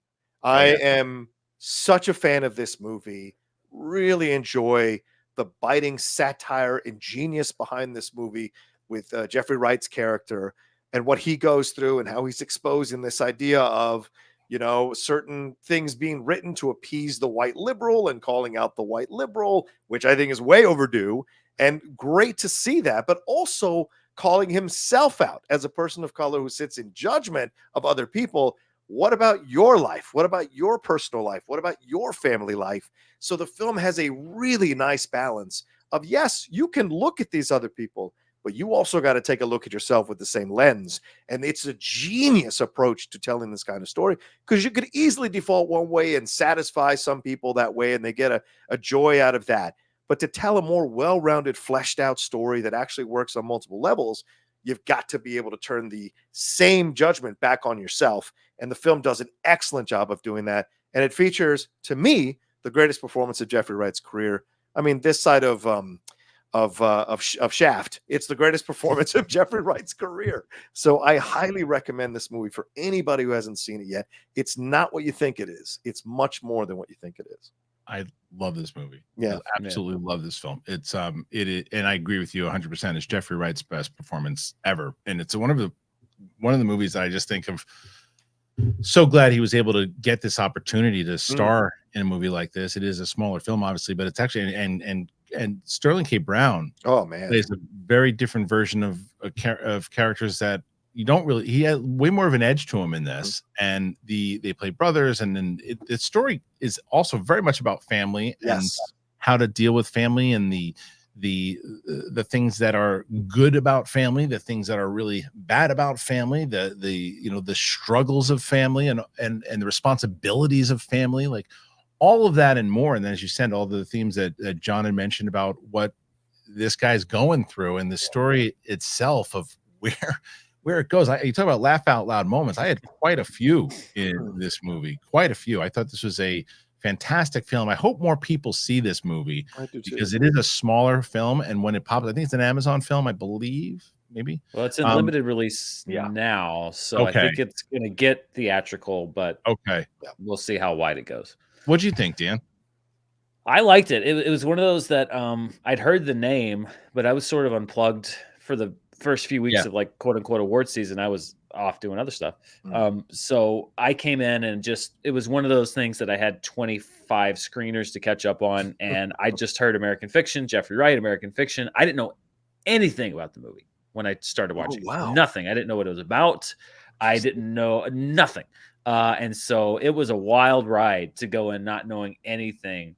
And yeah, I mean, I agree with John in the sense that it's one of those movies that like, I like it when a movie asks questions, but it can sort of undermine itself if it asks questions and then says like, but I have the answer to this question. And then, the script develops in such a way that the characters, learn the big lesson. And it's like, a very pat kind of resolution to what it's asking. And like this movie doesn't do that. It asks a lot of questions about society and how we view each other and how people view themselves and how, but it doesn't feel like it has to answer them because it's a very character driven movie and we don't have the answers ourselves. And, it would have been easy to sort of be like, well, at the end, I'm going to take a side and I'm going to say, well, this is the answer. And it's like, no, it's like, he's right in some ways. He's wrong in some ways. And it's just a really interesting kind of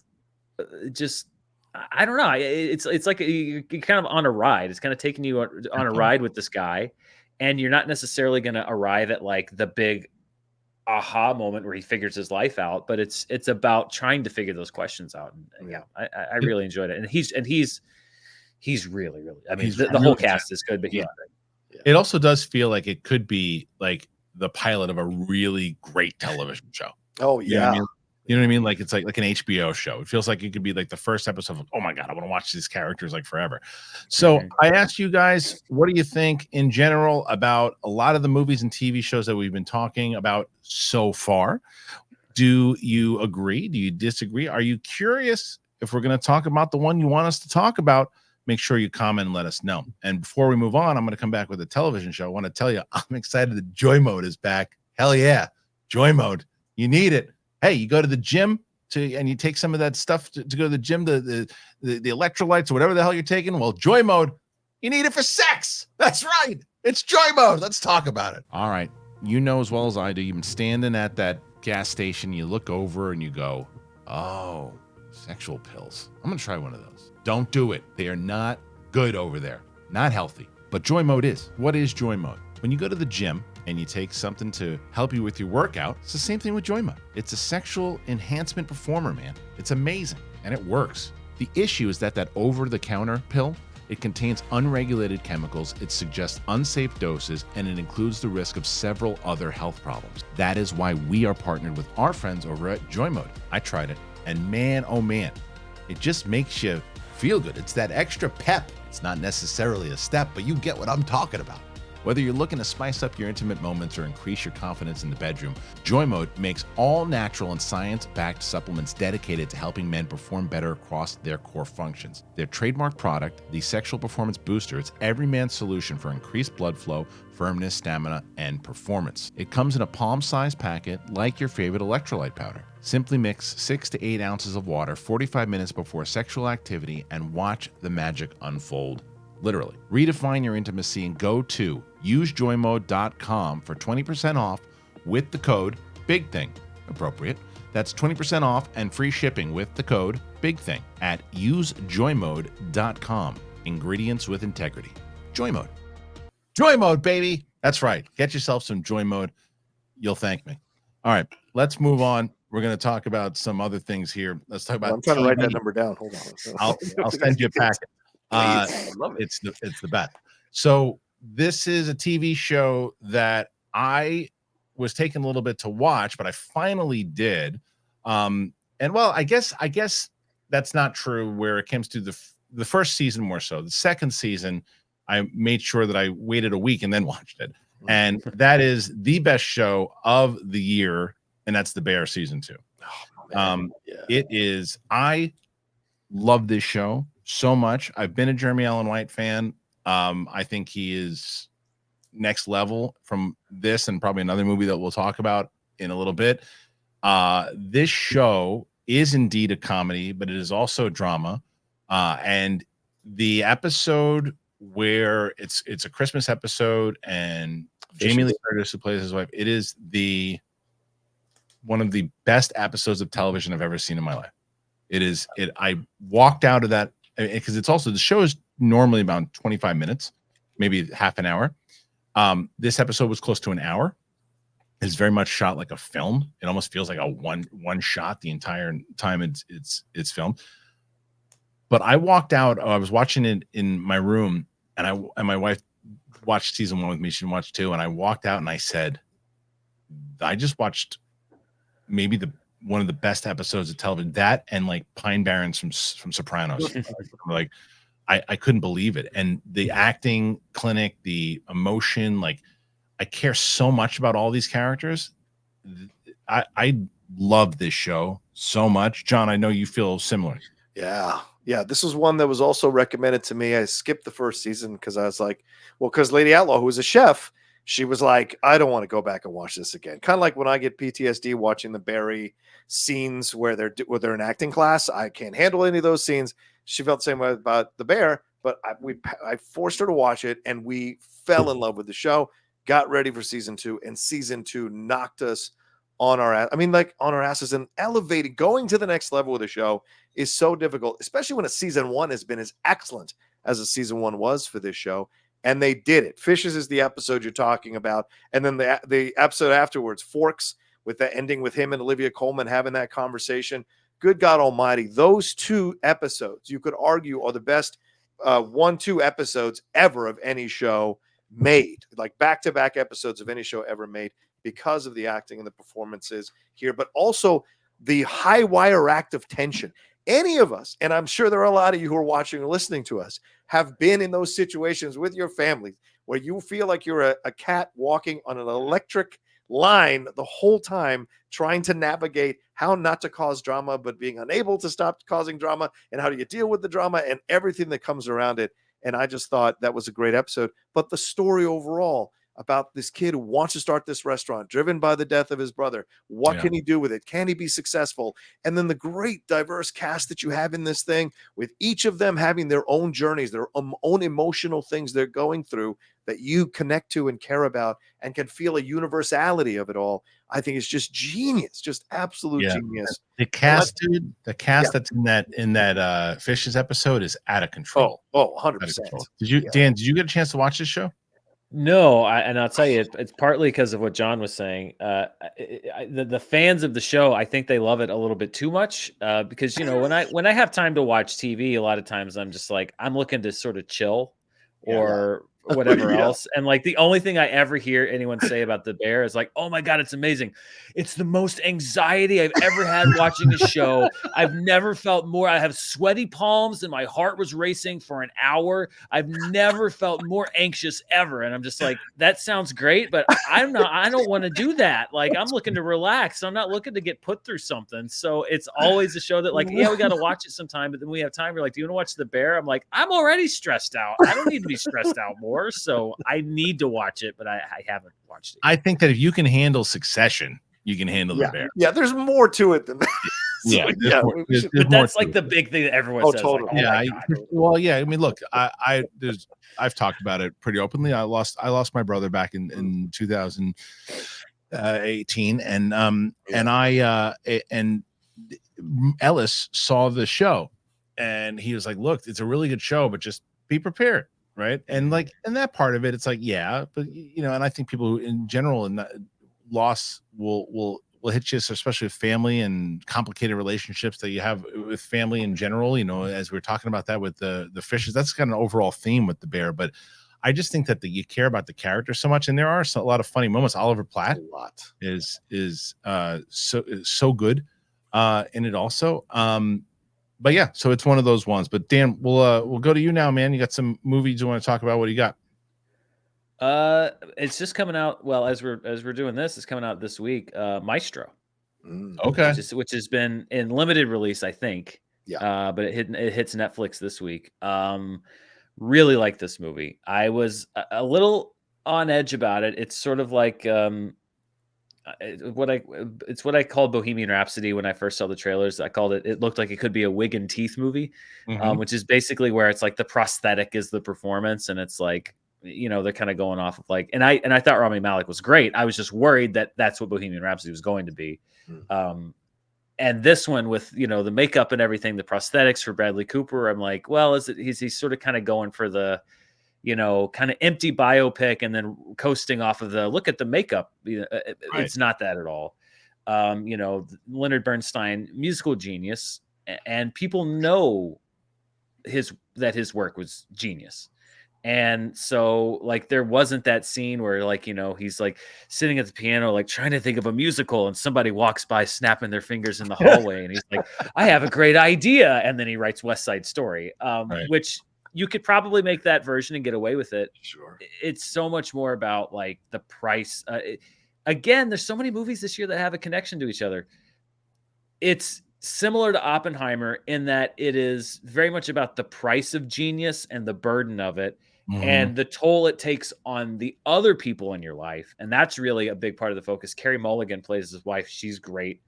And, sort of like what happens when you become an icon and you are the person who's with this person and you live with this larger than life, and everybody wants a piece of them, and everybody, and you feel, like you have to live your own life at the same time. And so they're both great. Bradley Cooper's great. Carey Mulligan's great. For me, she's my pick I'm not saying she's going to win. I think Lily Gladstone's probably the front runner. Oh, like as far as like who I would think would win for best actress. Oh, okay. Yeah. But for me, like I think my personal pick, Carey Mulligan's right up there for me, with Lily Gladstone, with Emma Stone is third. Emma Stone, also Sandra Hüller from Anatomy for Falls up there. Yeah. Oh, or Anatomy dude, of a Fall. she was so good. I just watched that She's last so night. good. Yeah. But yeah, Maestro I thought was so much like, it's got Leonard Bernstein music in it. That's the score of the film. You see him conducting from time to time. That's cool. You get that he's a genius, but it's so much more about the human part and not necessarily like, let's do a greatest hits compilation of Leonard Bernstein's career. That's not what he's doing. And yeah, I mean, Bradley Cooper, I'm telling you, like, the dude's talented. Yeah. I wish I could sit here and be like, yeah, he's not that great, but he's really talented. He can direct, he can write, he can act. The guy can do it all. I liked it a lot. I thought it was so. really I haven't good. had a chance to see it yet. It's probably by the time this comes out, I probably will have seen it because I'm probably going to watch it tonight, to be honest. But John, you saw this I think before either Dan or myself. So what'd you think? Yeah, I like the movie. I don't like it as much as I was anticipating I would like it. Again, the roller coaster thing. But you can't deny the artistry behind the film. And I saw, Snyder and I on the hot mic, we battled over this movie because he hated the first hour. I love the first hour. As a guy who is a theater kid, as a guy who loved the old 1950s MGM movie musicals, that first hour works for me on so many levels. It really cements the relationship and the affection and the care and the connection they have with each other. My issue with the film is that there's jumps in the relationship that we don't get the intervening reasons for why certain things have changed. And it's a bit of a slap in the face in certain moments near the end of the movie, certain changes. You get what's going on, of course, because of the wonderful performances from both of these actors. But that, to me, is what kept it from being a full-on, like, absolutely, this is one of the greatest films of the year. But I did enjoy so many scenes in the movie, especially that conducting scene near the end with Bradley Cooper. And if you watch the real video, it is incredible how perfect he was. But I agree with Dan. Carey Mulligan, I know everyone's talking Lily Gladstone. I know everyone's talking about Emma Stone. But Carey Mulligan delivers a performance for the ages in this movie. And the prosthetic stuff, I forgot about that within seconds because Bradley does a great job of really embodying Leonard Bernstein and everything that he went through. And it's a film that asks questions about you too in a relation. Just because you've accepted something, it doesn't mean that later on it can't eventually be something you can't accept. So how do you come to terms with that?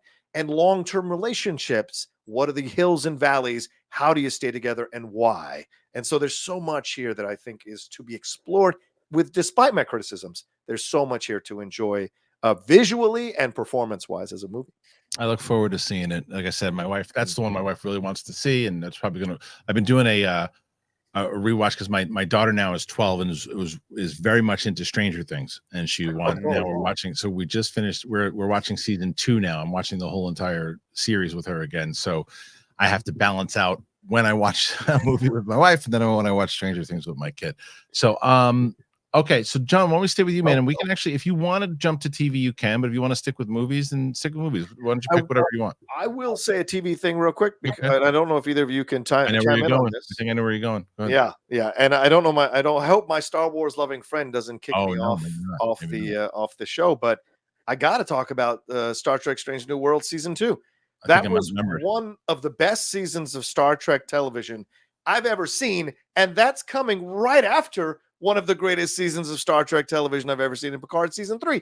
So to be able to knock the ball out of the park as well as they did for this old school Star Trek fan who loves the original series and thinks this series is the greatest thing we've gotten since the original series in Star Trek, I was such a fan of this show. Seeing more of the adventures with these characters, seeing more of these actors getting more and more space to show you what they can do with these characters as they go on their journeys throughout the multiple episodes and the emotional changes that they're going through. We know where they're going to end up, those of us who know the Star Trek history, but seeing how they get there is truly fascinating.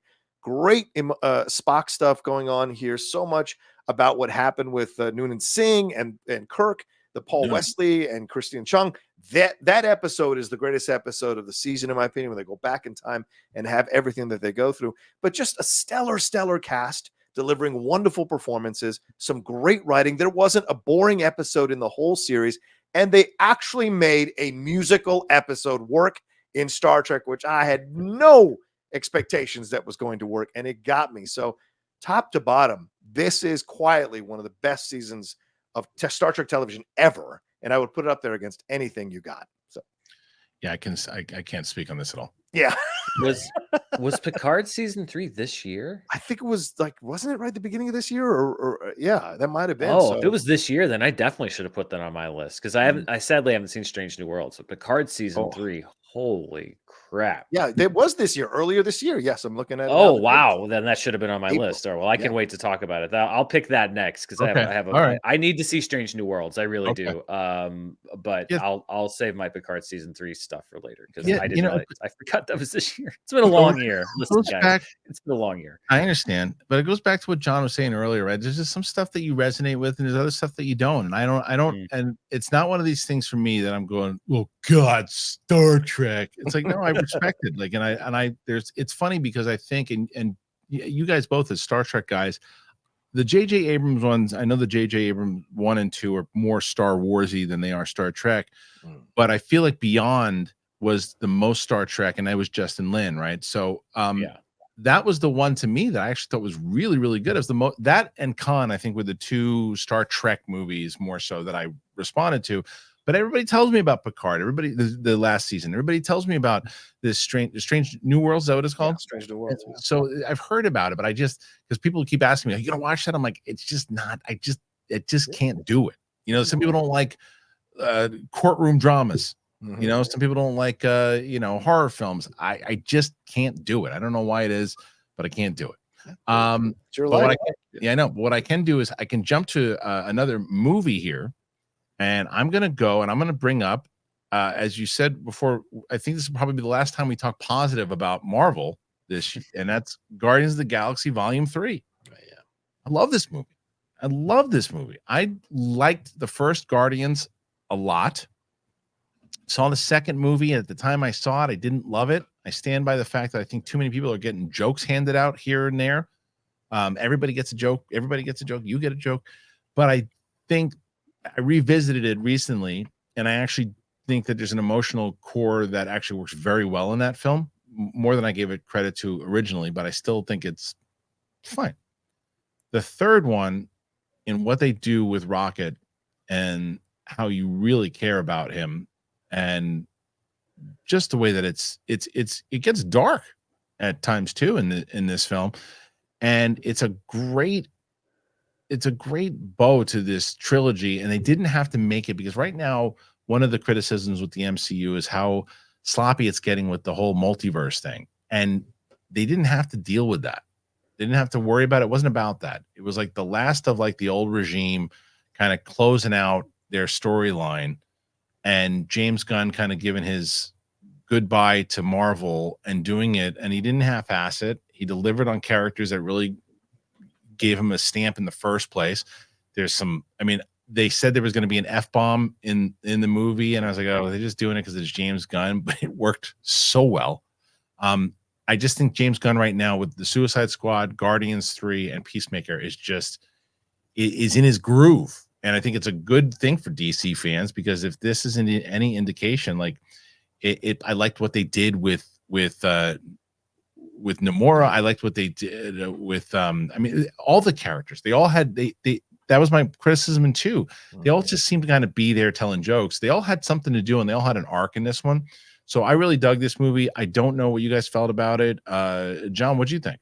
Oh yeah, I loved it. I thought it was a beautiful send-off from James Gunn to these characters. And look, what a journey we had to go on with him to get to this point. You know, when he was taken off the movie, then there was that letter. And so you clearly saw and felt as you watched the movie how much love these actors have for these characters, and how much love they have working with James Gunn in this universe. And I mean the Guardians of the Galaxy, not the overall MCU, the Guardians of the Galaxy universe.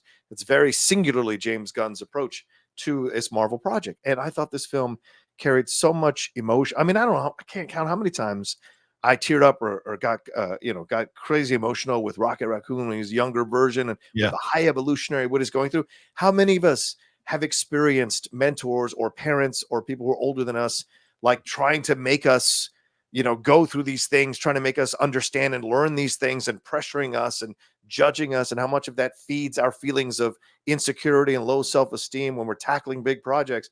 All that is bleeding through with Rocket, yet he maintains this real love and care for his friends. And you get, as if this character wasn't already beloved enough in the MCU, to see even more of what his actual foundation as a creature in the world is, his emotional makeup, to see that come through in the film, and confront the High Evolutionary and have all that go down, and get a final speech, and see the lies that are told by people in power to try to keep certain people they're threatened by down. There's just so much so many levels of it's layered. It's layered. It's layered. It's not just a fun time with these awesome characters. James Gunn is saying something with this movie, and it was great to see. Dan? I thought it was okay. Fair enough. Some people, the real world logic doesn't work with some of you. It was kind of all over the place for me tonally. Okay. I just feel like, I don't know. There were some scenes where it's like, laugh, now don't, now laugh. Now it just kind of felt like they were herky-jerking around. Adam Warlock didn't really work for me. That's true. I agree with you. Character. And then, I get the emotionality with Rocket's story. I think it's a fine line. And people say like, well, you don't apply this to everything. I get it, but with animals, it's easy to provoke an emotional reaction with cute animals and torture, and Mara particularly is very sensitive to that and cruelty to animals, and it felt excessive to me. I felt like it went kind of beyond where it and that's James Gunn. He doesn't do anything halfway. Right. And I think that's worked for him in a lot of ways. It just was a little too much for me in this particular instance. So I felt like some parts of it worked really well. And he obviously loves these characters, and I like where they ended up, and I liked their destination. But the journey was a little rocky for me. It was it was kind of highs and lows. But that's fine. I'm in the minority. Down, Dan. Hey, I'm in the minority. I get it. Trust me. It ran me off Twitter. I shared what I thought about it on Twitter, and people were so, pardon my French, shitty about it that I was like, you know what? Screw it. So I don't even do social media anymore. I'm like, it's like because it's like, I'm not attacking anybody with my opinion, and people just now are so like ready to jump on you, and it's like, my life's too short. Like, what am I even doing with my time? And so I'm like, screw it, I don't even care anymore. It's I do a thing now, Dan. I just call it post and run. I post and run. I don't even check the comments. Post and run, and I leave. I just put up the episode you want to see, you want to check it out, do it. You get too involved, it destroy your head. Teach me your ways. I will learn the lesson from both. I must learn. I must sit at your feet and learn how to do this. Because John, say what you just said. I said someday I will learn the lesson from. Oh, trust me, there are days. I think if I was at where you guys are at, 100,000 subscribers to YouTube, I would never go on social media again, because that would be, I could focus on that more and more, and making my money, and not needing to try to get people to come see. Well, wait a minute. No, it's there. So, yeah, fair enough. I'm just saying with Dan, because Dan doesn't even post at all. I know you post and run, brother, but Dan doesn't even post at all. So I want to get there. Trust me. I want to get I nuked my whole Twitter. I just got rid of it, but that wasn't because of Guardians of the Galaxy 3. That was just because of what Twitter became. I'm like, I don't want to participate in this in any way, shape, or form. I'll end up, if they ever fix threads so that it's usable. Oh yeah.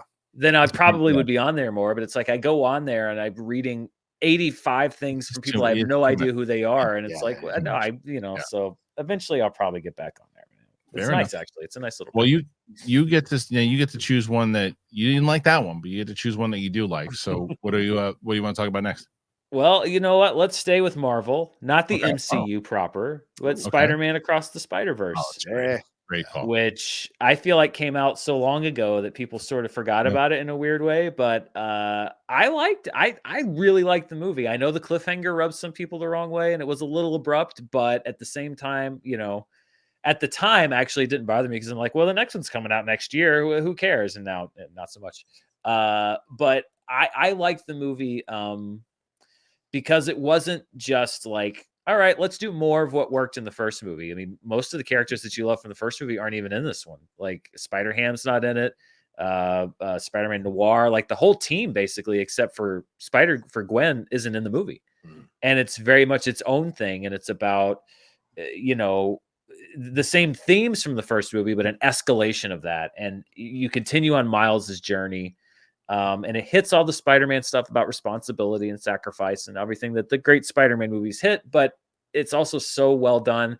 They upped their game as far as the animation. And I know that there's a discussion that should be had about the price as far as the animators themselves and how much is too much. And if delaying the movie means that you can give those animators the time to do their work under working conditions that are, you know, that they should be working under, then I'm fine with waiting.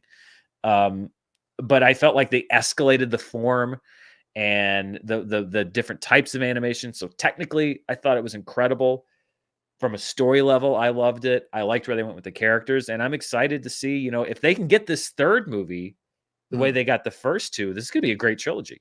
This is going to be a really good trilogy of movies. Yeah, I think so too. I mean, I don't mind the cliffhanger, because I think that it was already set up that this was the end of two, and we already They got took the something part one off of it, and so I think people, I don't know why they did that actually. I think if people had gone in knowing that this was a part one, but like unless you track the stuff like we do, I don't think you necessarily knew that because they took it off, and so now you go in expecting the movie to have an ending, and then it doesn't. It doesn't. I can understand that, but I think I mean I did see that, right, but I didn't see it as much to where it obviously didn't hurt the movie's box office, and people are pretty excited about it. And I think that the third one is going to do very, very well.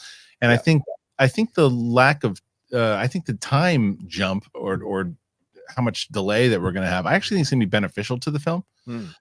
Because I think that it's one of those things where we forget that when Star Wars had those 3-year gaps and these other movies had those gaps, there was like this level of anticipation that just isn't there as much anymore, because Marvel churns out movies and DC, same thing in Star Wars. So it's like, although the last Star Wars movie was 2019, but still with the TV shows and everything. But I think that it's going to lend itself because of what you're saying, Dan. I think that it just has such a good emotional core to it. People have been waiting for Miles Morales for a while to finally do it the way that they delivered him in that first one. I would argue that I think that the first one could be in the conversation for best Spider-Man movie ever. I think it's I think it's in the conversation. And depending on how 2 and 3 kind of wind up, it could be one of the best trilogies. But John, you are also a fan of this one? Dude, I love this one. Absolutely. And I see too many critics lists not including it in their best of the year. And I just go insane when I see that, because it's clearly a bias towards animated films, towards an animated superhero film. And it drives me insane, because there's nothing in this film that you're not going to find in that German independent film about that small town in the seaside and everything. There's nothing in this film that isn't there. All right. This is about a kid of mixed race origins, not having a lot of money, but having this struggle here to figure out his voice in a society and in a world that is tough. He's also got to figure out how to, does he tell his parents, not tell his parents about this secret that he has about himself? Does he reveal himself? Does he come out, for lack of a term, does he come out of the closet with this secret? There's a lot here that people don't give credit for to this franchise and to this movie and to this character of Miles Morales that I think is great. But oh wait, there's also Spider-Gwen, who is incredible in this movie. The battle she has with her father, the emotional battle, which I think carries much more resonance at times in this film than Miles's issues with his parents, because that's just about telling them I'm a great hero. Right. This is something where, like, they pulled a gun. Her father pulled a gun on her. That is something huge and massive. And what does that mean? And about acceptance and about like giving people grace, right? What are we talking about nowadays? Like, okay, I'm going to call you out on this, but you've got to also create grace for this person to come to an understanding, to an acceptance, and give them space. The film really shows you that. And I thought it was fantastic. But oh, by the way, incredible visuals, great, satisfying stuff. If you're a comic book fan, if you're a Spider-Man fan, there's so much to enjoy here visually. All the different Spider people that are part of this, you know, Spider-Woman, all of them that are a part of this. It's just fantastic. And then you get Oscar Isaac, who is incredible. And that scene at the end on the train, cliffhanger be gone. I don't care. I loved it. And the back and forth between them and Miles finding his strength is so inspirational, man. So yeah, it's sitting right here. I constantly have it in front of me to watch anytime I want to watch it, because it is one of my favorite films of the year, bar none. Well, let's hear about another one, because you're up next. So you got you got a movie. Let's talk about let's make a complete Wait, am I right? and go into the holdovers, man.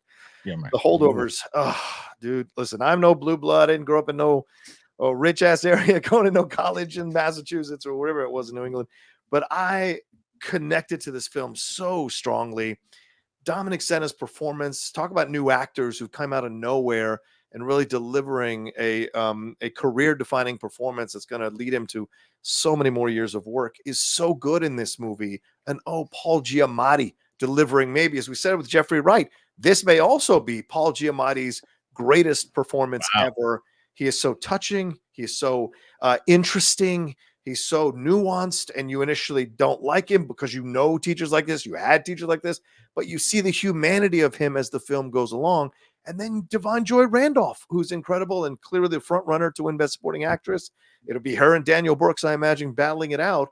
She's so good in the movie as someone who has her own pain, her own journey that she's going on, while also calling out Paul Giamatti, while also trying to make sure this little threesome of them finds a way out of their pain during Christmas. It's so well done. Alexander Payne, what a wonderful director, and what he does in this movie, taking you on this tender, funny, touching story, coming of age, and everything that goes on with that. I just was so blown away by the movie. This is also one I've seen 3 times, and I can't stop watching it. It's so good. Dan, what do you think? Yeah, I really liked it. I caught up with it late. It's one of the first ones I watched when we got back, when I was catching up on stuff, because I really, really wanted to see it. It's one of those movies that just feels like, it reminded me, not just because of the boarding school, but because of the period setting and everything, of a movie like Dead Poets Society, in that Dead Poets Society was made in 1989, but you could release it today and it'd be the same movie, exact same movie. You can watch it 30 years from now and it'll feel the same, it'll connect the same. And this movie felt the same way, because it doesn't date itself, really. It's just a very human story, and it's a period piece, but you could make this movie 30 years from now and exactly the same way. You could have made it 20 years ago exactly the same way. And so I think it's got that timeless quality to it, because these characters are so relatable, like John was saying. And you understand parts of them and you don't like other parts of them, particularly that dynamic between Paul Giamatti and, I'm sure younger viewers probably side more with Dominic Senna. Yeah. As I get older, I'm like, oh, he's got a point. Paul Giamatti, he's got a point there, even though he's intolerable at times. So I think that it's just so much about, you have a young character who wants his life to be a certain way. You have older characters whose lives haven't turned out the way for different reasons that they wanted them to, and they're dealing with it, and they're all stuck together in this weird dysfunctional family environment. And I mean, Alexander Payne just has a way of just getting down to the core of a character. About Schmidt was the same way, of just like cutting into the middle of this guy and sideways, and I just love his vibe and the way he's able to do it. What was the one Giamatti, what's up? What was the one he did with Clooney, Alexander Payne? The Descendants. I love that movie. Yeah, I love it. Well, yeah. So I also, like you guys, really enjoyed this movie, and it actually reminded me a lot of Scent of a Woman in a way too, and in the way that they needed each other, they kind of found each other, and as you were saying, Dan, it's like there's different versions of where you are in your life, and having that kind of purpose, and that's ultimately what the character of Giamatti does and finds in this kid. But Divine Joy Randolph, to me, stole every scene that she was in. She stole every scene that she was in. That John and I had this conversation via text like a week ago, and we were talking about, he was asking me, who we thought between Color Purple and this movie, who would have the chance. And I think it's hard, but I would say Randolph to me, because, and my answer to that was that Giamatti is firing off at all levels here, and one of the best performances of his career, and she's pushing back, and she's almost taking the scenes from him in the scene that she's in. So she's my vote, but again, this is it's a special movie for sure.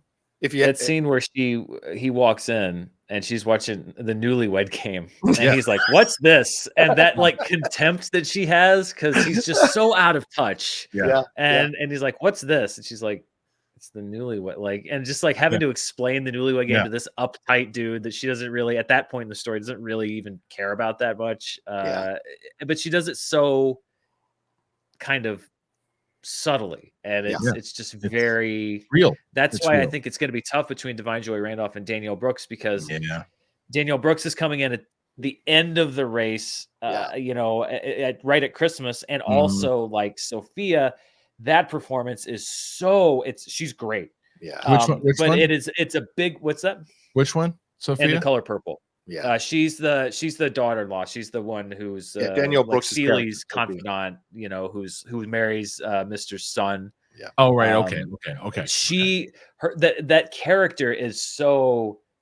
It's a musical. It's a big character. She gets the big memorable scene right at the end of the movie. Whereas Divine Joy Randolph, it's such a restrained performance, and you know, I worry that like people are going to remember the bigger performance that came later, rather than the sort of more nuanced performance that came earlier. But that's every award season. It's you know, it's in many ways it's kind of Jamie Lee Curtis winning last year. You know, it was sort of the same thing. It was, you know, it's the bigger performance, and Angela Bassett was kind of doing, you know, she had her big scene, but so much of that was about the quietness of her character, and it's like, it's tough to clash those two types of performances together. That's why competitive awards are tough, you know. It'll be interesting in general, but I'll tell you the next as we move, because I'm gonna throw towards TV, and I know we'll be here for maybe 2 seconds because there's no chance either one of you guys watch this show. And to me, that's One Piece.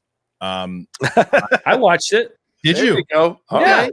All right, we'll shove it in my face. All right, so here we go. So One Piece. This was a show that in no world would you have thought that this was going to be a show that I would watch, or B, a show that I just fell in love with. It was one of those things where I saw the trailer and I said, okay, this looks like my daughter's into anime, so maybe I'll watch it with her. I didn't watch one episode with my daughter. She watched it on her own. I watched every episode, and I did them on my channel, and I enjoyed it. I said, I'm going to watch one. If people give a shit, if I care, then I'll keep watching it. And I did. And one of the main reasons I did, as Dan was talking about before, with how social media can be a real bummer, and people can be a real bummer with your opinions on things. This was the complete opposite, and I haven't had experience like this before, and I don't know if I'll ever have it since. And that the audience of One Piece was so inviting, and they were inviting in a way that it was like, okay, if I didn't know certain characters, or if you mess up a name in Game of Thrones, you might as well go to prison. But in One Piece, they were like, no, it's actually this and this. Oh, you're gonna love when this happens. And it was, I felt welcomed, and the show also makes you feel welcome. The characters, the lore, there's so much. I can't wait for it to come back. It's just, I had a smile on my face the whole damn time. I love this show, and I can't wait for it to come back. There's a couple corny episodes here and there, but I didn't care. It was just so much fun to watch. Dan, I'll throw it to you because you saw it. What were your thoughts? Yeah, no, I mean, I agree with the fans being very welcoming. There was no sort of tribalism, like, oh, you like the live action one? Well, I like the anime. And no, it was very much like, I'm happy that you like this thing that I like, which is great. I called the dude monkey a few times, and Me too. I got off pretty light. I didn't get off entirely, but I got off pretty light on that. Listen, we're gonna peel the curtain back here a little bit. And we all do it. Sometimes you watch a movie or you watch a show because you want to. And sometimes you watch a movie or you watch a show because you're like, this will perform well on my channel. And I feel like, you know, it's got some heat, it's got some buzz. And so I'm going to watch it because I think that, you know, the video might do well. It doesn't mean necessarily I'm going to review it, because I don't know if I would have gone out of my way to review the show if I'd hated it and just sort of like made a rage bait video about how much I hated it. I probably would have just let it go. But I definitely watched it because I was like, there's some heat around it. It was fun. It's just really fun. Like, I like the world. I like the characters, the enthusiasm of Luffy. Well, I know now to call him Luffy. Call him Monk. or monk or whatever you want to call him. And I feel so bad. I'm blanking on the actor's name now who played him, but he had such an enthusiasm about it. Yes, And it was he such a did. specific performance, but it worked for that character and the tone of the show. McKinney, I think, played one of the characters, was great. And I'd seen him in Knights of the Zodiac. That was a trash pile. But he was great in this show, which just goes to prove you that it's about the project. I don't know. I liked it. I had fun with it. It was just a lot of fun. I had a good time watching it. John, you haven't had a chance to check this one out, right? Okay. No. But it's certainly, as I said, on the list of things that I'm going to catch up on during the 2 weeks. I'll still be doing content, but I'm going to create more time to watch these TV shows for sure. It's dumb. I mean, just be prepared. It's dumb, but it's dumb in like a good way. Oh, yeah, dumb fun. Okay, great. Yeah. Some of it. I think there's that, but it's definitely in the way that The Last of Us is true to video game playing. This is true to anime, and I think it's one of the few like actual adaptations to anime that the fan base is like, okay, you did us right. Yeah. So it's because they have the creator involved. That's right. All right, guys. So what did you think? Did you see One Piece? Did you like One Piece? What did you think overall? What are you thinking of our choices? We only have a little bit left here before I let the guys go, and then we'll talk about a couple more pieces. But we're back to Dan. Dan, let's get a movie. What do you got? Oh, there's so many. It's like we're up against the clock now. It's like, what do I leave out? What do I like? Let's talk about Talk to Me. Literally, the movie's called Talk to Me. Nice we haven't talked about horror really. Oh yeah. Talk to Me was nasty in all the best ways. Evil Dead Rise also the same way, just nasty little horror movie. But Talk to Me, A24 horror. I'm honestly like, I love A24. I love their vibe. Sometimes their movies are like, like I admire them, but they leave me kind of cold. And that happens a lot with their horror films. But Talk to Me was a movie that I really dug. It is creepy. It's what horror should be, which is that, it's one of my favorite kinds of horror. It was made for very low budget. It stars nobody that you really know. But the concept is good. The execution is good. It is genuinely disturbing and creepy, but not too disturbing or creepy. And it's just a really just tight, effective horror movie. It's the way that I think indie horror should be. And I really, really liked it. John, did you see this one? I had the same experience Dan had with American Fiction. I knew nothing about this movie. I got the screening invite from the people down here in San Diego, and Jeff Snyder was the only person I asked about, and he said, I'm not going to say a thing, go see it. And so I was like, all right, I'll go see this thing. Let's see what it's all about. Holy God. I mean, I am a full-on self-admitted fraidy cat when it comes to horror films, but I like to watch them because I like to get scared.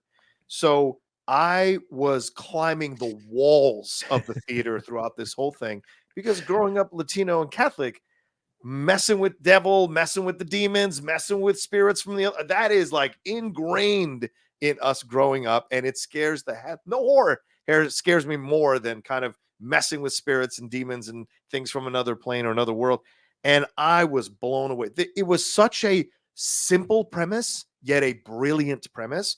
And the performances from all these actors who I'd never heard of, these directors who I guess were guys who did stuff on YouTube, having them do a full-on feature, except for the ending, which I had a little issues with. Other than that, everything else here was fantastic. Oh, Miranda Otto, I guess, is the one name I would know. But everyone else, I thought, just stellar. And you buy into the world. You buy into the horror. The way they play the horror out was so brutal. They were not trying to make you feel okay about it. You are in for an experience. I liken it a little bit, and some of the horror people might get mad at me, to Texas Chainsaw Massacre. Like, the first time you see that movie, it will rattle your soul. And so I felt that way watching Talk to Me. It's not the same kind of quality necessarily as Texas Chainsaw in terms of classic, but it absolutely affected me in the same ways. And I was so happy I saw that film and championed that film for anyone who wanted to see it, because it was so good, man. People rave about it, clearly, from both you guys. I haven't seen it yet. I have it. I have a screener of it. And I know. I don't know if I'll get to it because I've never been a big horror guy, right? Like, there are certain movies that I enjoy watching, and it's not because of the scaredy cat element. I just feel a lot of them are generic. Or I've seen them a bunch of times, but I hear the opposite about this. And I mean, there's everybody. I haven't heard a negative thing about this film. Anyone who talks about this movie talks about how good it is. So I probably will get to it. I just don't. It's just not on my priorities yet. But maybe it will be. I don't know. Because I don't see it being on my list. That's why I'm watching everything like every day. Because I'm like, I gotta triage a little bit. Yeah. So, and I just can't see it being on my list. But who knows? All right, John. Let's go back to you, man. Why don't we do one more movie a piece, then we'll call it a day. The Iron Claw, man. Got to talk about the Iron Claw. I've seen this twice already. It is one of the most incredible films that I've seen about a subject matter that usually doesn't get great films made about it, aside from like The Wrestler. And so this film, I think, is being criminally overlooked by a lot of critics. Yet again, a lot of these end of the year award situations, they are not giving enough love to the Iron Claw. A story about the Von Erich family, the true story about the Von Erich family and what they went through, and the tragedies that they went through and the things that they endured for many reasons. And they're doing pro wrestling in the South, in Texas, in the 1970s. The way they bring this director brings that whole time period to life was so well done. As someone who's watched wrestling since he was a little boy, I knew about this and I knew about it, and my knowledge of it has grown as I've gotten older, and I still learn new things in this movie about what was going on with the Von Erichs and what was going on within their families and what happened to them. And the way they do certain reveals about what happens to certain people in their family, I thought was devastating and genius for its effect on you as an audience member. It's a quietly powerful, destructive film anchored by a fantastic performance by Zac Efron that, again, is being overlooked for awards or consideration. I thought he was incredible. Holt McElhaney, you've seen him be great. There was nothing new in terms of him being great here that you hadn't seen in numerous other projects. He was damn good. Maura Tierney was excellent. Jeremy Allen White, for the amount of time he was in the film, was great. The other two brothers, the actors who played the other two brothers, were devastating, as I'm sure Kristian's going to speak on with Michael. There was so much about this film that could have fallen apart, but it worked, and it really captured that time, and it took you on this journey. And you don't even have to be a wrestling fan to connect to this film, because it's about a family and the pressures of a family, the financial pressures of the family, and the decisions that are made and how it affects the people within the family trying to uplift the family name. And so just a really fantastic movie. I'm going to cry talking about it, so I want to stop now, because I just moved me in so many ways and I loved it. Same. And sports films resonate with people who aren't even necessarily sports fans. Yeah, true. You look at boxing movies, you look at baseball movies, and it's just look at The Wrestler is another one that worked really well, and it usually is with a lot of the tragedy that is connected to it, especially this family. This is they're like the Kennedys. That's what I said. They really are, and I want to echo the raving, but the only criticisms I only had like two minor criticisms. And the one is that they cut out one of the brothers. Which I didn't like the answer for why. The answer was, well, because it would have added more time to the movie. It's part of the family. You cut the guy out of the movie. That's part one. Part two is, and this is a thing that, and I'm curious, because Dan, you've seen the film? I have, yes. Okay. So I bet you this didn't bother Dan at all in the way that it might have bothered you and me, Rocha. The guy that played Ric Flair, he was awful. He was awful. The Freebirds were great, but Flair was not good. Fine, but a lot of the wrestlers played, and I talked to a friend of mine who said that that it reminded him of the way they portray wrestlers in The Young Rock, which I thought nailed it. And it didn't seem like Ric Flair; it seemed like someone playing Ric Flair. Fair point. But I think to the casual viewer, right over their head, because it didn't really matter. I think that it just goes to the performance itself and the story itself. I thought Lily James complimented what Zac Efron was doing. Loved what, again, Jeremy Allen White did. It was very hard for me to watch, as I mentioned earlier, the things kind of that I related to. But I will say that it's a powerful movie. It does do the sport justice. It does Kevin Von Erich, justice in telling his story. I agree with you. I'm glad you brought it up because I love that film. Dan, yeah, as a non wrestling guy, what did you think? I don't know anything about wrestling. It's funny that you guys said that, because before you said that, I was gonna say I knew one person's name that was in that movie, and it was Ric Flair. So like he was the only recognizable person for me in that entire movie, because I knew the basics of what Ric Flair looked like.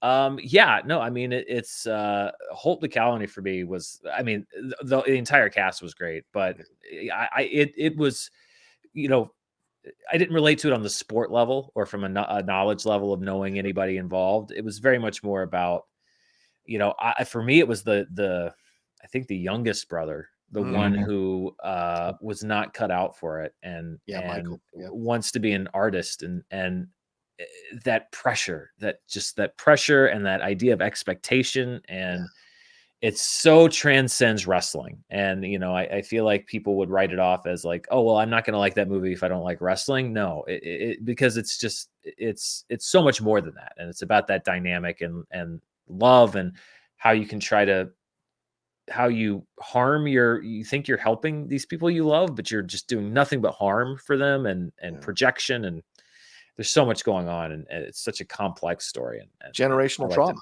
Generational trauma, exactly. How you Poor Things is about generational trauma. Yes. Again, these things are all connected. Poor Things is very much about generational trauma. And just there's just times where you look at this, that their dad, and you're like, this guy's a monster, and he doesn't even know it, and he thinks he's doing the best thing for his family, and he's doing nothing but the worst things for them. Old school mentality that just wasn't helping his family. It was, like you said, it was hurting it. All right, so sticking with my last movie for the day, and I'm going to go with Air. Nice choice, bro. I love this movie. This is a movie that I have seen 2 times already.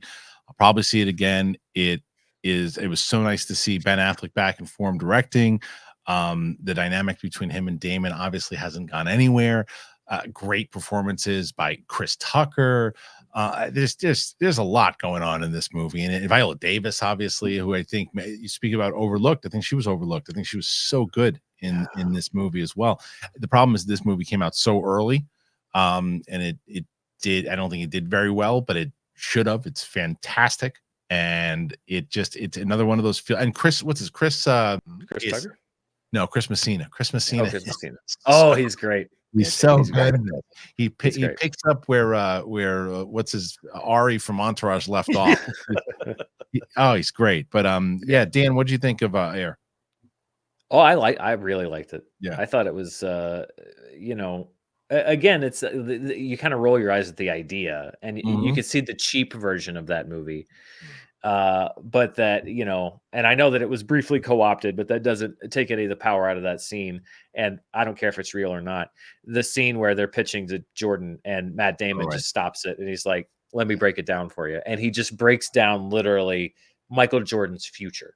You know, not specifically, but it ended up being, you know, and the idea of becoming an icon and becoming a legend, and what that means and what that entails, and it's about a shoe, but again, it's more than that. And it's I really like that scene a lot. That was one of the better acted and written scenes that I've seen this year. And it's funny. You know, I think Jason Bateman's great. I think there was almost too much of an ensemble, because even with a home run hitter like Viola Davis, you know, everybody got so much of their own time in the spotlight that I feel like when it comes time for recognition and stuff, people are saying like, well, you know, they're only in the movie for X amount of minutes, but everyone's great, you know, and that goes. I challenge Anne Hathaway. And Les Mis. I know, right? I 5 minutes and she won. Preaching to the choir here. I know. But she sang a song, Kristian. She did. She sang her own song. All right, Dan, I'll let you. Well, wait, John, you'll talk about Air. Echo everything you both have said. You know, there's films that you look forward to, and as soon as they're announced, you're like, oh, I can't wait to see this. You talk about Jordan, who is my favorite basketball player of all time. You talk about him coming out of Carolina. I watched him when he played at Carolina. So talking about the shoe, which was a big deal for me growing up as a teenager, like, or in my 20s, like, you got to get the Jordan. So all of it coming together, and then but telling it in such a unique and interesting way through the lens of Sonny Vaccaro, who I, of course, knew from Nike and all that stuff, like following his story. And this is Damon showing you that he is a good actor for all the stuff and everything around. And it's, he can bring it when the material is there for him to bring it. And he so does. Viola is incredible, of course, as always, but so's Matt. And I love seeing that. And the humanity and the pathos of Jason Bateman as he's going through the things he's going through with Matt Damon, I think, is overlooked sometimes when they talk about this film.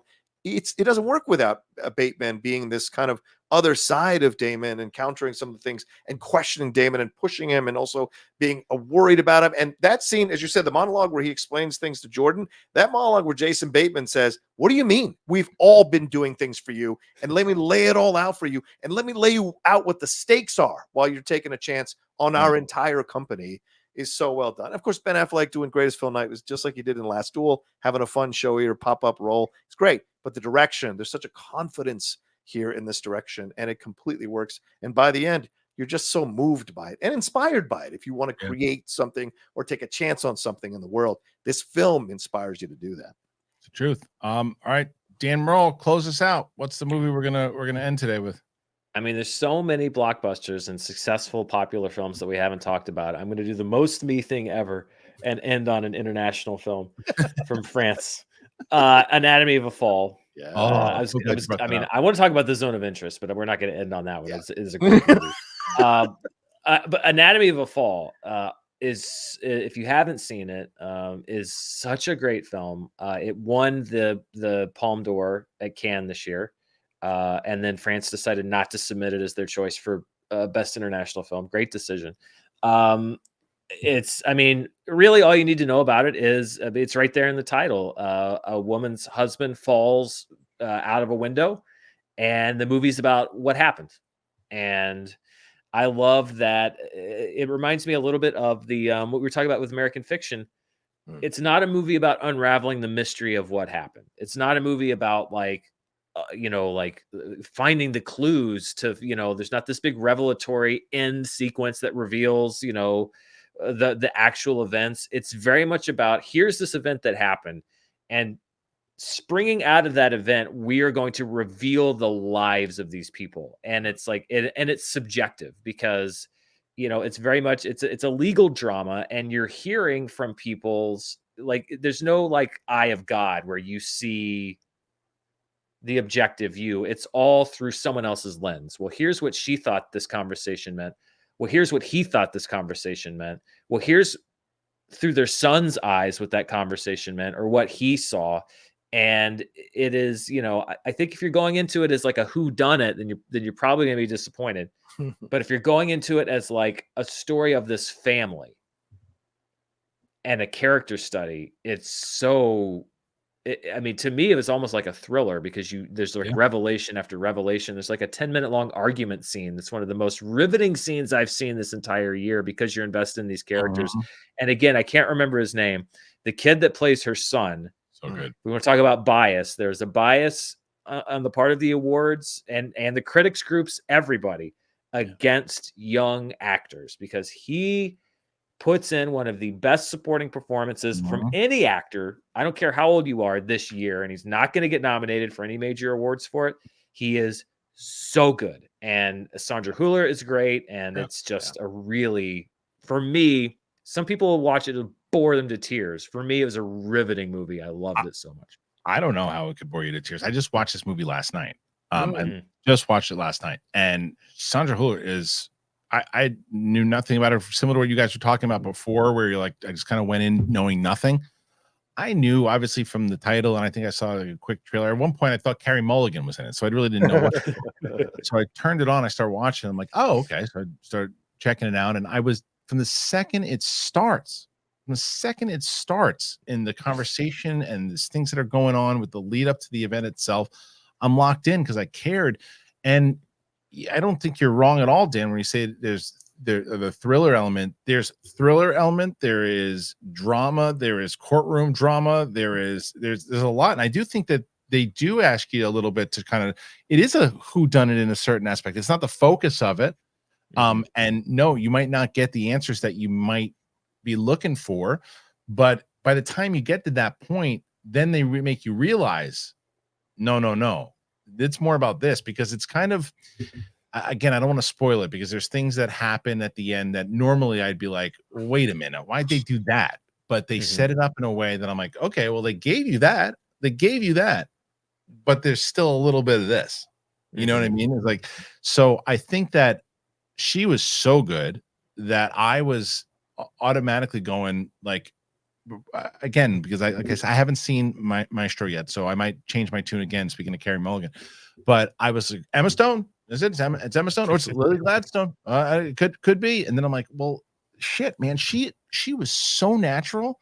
I felt like that there was a camera, like a camera that I wasn't supposed to be for a real person that was in the room just capturing this person talking, and I didn't think she was acting at all, not once. Never. And I agree with you, Dan. That kid was next level on his performance. So good. John, are you on the same page? God, I love this movie, man. Yeah. I walked in, I was like, oh, this is going to be a French Law and Order episode. We'll see what happens. Yeah. And then it opens up and you're like, oh no, here we go. This is going to be, I didn't expect this. This is going to be super intense. And it was. And Dan, what you said, thriller, 100% correct. It's an emotional thriller as much as it's a event thriller. And I love that. And you as the audience, it's like reading a good book. Once you're in and you want those, you're essentially minute turning when you're watching the movie, like you'd page turn a book. That's what's so incredible about this film. And I saw Zone of Interest first, which is where I saw Sandra Huller. And then I saw her in this and I'm like, what a incredible year to have these two films that could possibly both be nominated for Best Pictures, that you're a central part of both of those movies. What an incredible job. But yeah, the way this is directed and staged, the way they take and the way they trust the audience to go along with you to these revelations and build upon the things that are happening here within this family, leading to those things that happen at the end. I just was like, just absolutely blown away at the artistry of this as well. And it was a reminder yet again that, like, go outside of America. There are so many amazing films coming from so many different countries that will move you just as much, and you'll connect to them. You'll have a universality of experience with them if you can deal with the subtitles. Well, but to be fair, John, also, it's like, it's people that maybe that they're not as promoted, right, as some of the other movies too, that you wouldn't know. So people who are tuning into a show like this, hopefully, like, oh, I hadn't heard about that movie, that they check it out, because I wouldn't have heard about this movie if I'm not doing what I'm doing. Right. And I got it sent to me and I was like, okay, well, I'll check it out, because it's on everybody's lists. Yeah. I think I saw Dan talking about it at one point. I'm like, oh, I should check it out. And I'm glad that I did, because it's really a great film. Yeah. Okay. There's a lot that we left off, guys. There's a lot that we left off that I'm sure we'll see in the comments section. We couldn't get to everything. Barbie. Yeah, but go ahead. Let's keep going. Barbie, Gen V for TV. There's tons. John Wick 4, No One Will Save You. You Hurt My Feelings. Gran Turismo. I would have loved to have talked about that one. I enjoyed that movie. So that and more, but I'm so glad that we got a chance to do this again. I had a blast last time. I had just as much fun this time. And I'd like to thank both of my panels here today. Start with John Rocha. John, where can the people find you if they want to come check out more of your stuff? Yeah, guys, you can always find me on the Outlaw Nation channel. It's youtube.com/John Rocha Says. I do trailer reactions, reviews. Also have my shows there. The Hot Mic with Jeff Snyder and I. The Geek Buddies with, as I just mentioned, Shannon and Michael. And also The Jedi Way with Kevin Smets and Laura Kelly. A lot of fun there on the channel. And, of course, 2024. More stuff coming down the road as we build and grow step by step. And I thank these two gentlemen who are such an inspiration with their channels to motivate me to do more and more stuff with my channel. So thank you for having me on, Kristian. It's been a blast. And Dan, it's always great to see you, brother, man. Absolutely. Always. Where can they find you, bud? Dan Murrell Movies on YouTube. That's about it right now. I'm laser focused. Yeah. Make sure go check out Dan Murrell, check out John Rocha, and now the special presentation, 5 rounds for the movie trivia show. Revenge! That's right. It was a pleasure having you guys on. It was a pleasure having you guys with us. And if you are brand new to my channel, right there, that thing's swirling around. That's the subscribe button. We hope that you'll join us for more conversations like this, more great guests like this. John Rocha has been on my channel a little bit more. We're doing some live streams together on Mondays. I'd love to have Dan on some more as well. We've got a lot of good things coming in 2024. I have my best of list that is either up now or coming around the corner. I had the best the comic book movies. I have the best TV shows. I got the most anticipated coming. So we got a lot of lists coming, that we know. And then I'm making a heavy push for interviews starting in 2024 as well too. Fingers crossed on that one. So if you want to join Patreon, you can do that. Patreon.com/thebigthingshow. We're trying to get to at least 600. We can try to get to 600, right? Help us out. And then if you want to support the show and you're able to support the show through one of our wonderful sponsors, check that out. Thank you guys. Appreciate you. For Dan Murrell and John Rocha, I'm me. You're you. We'll see you next time. Bye.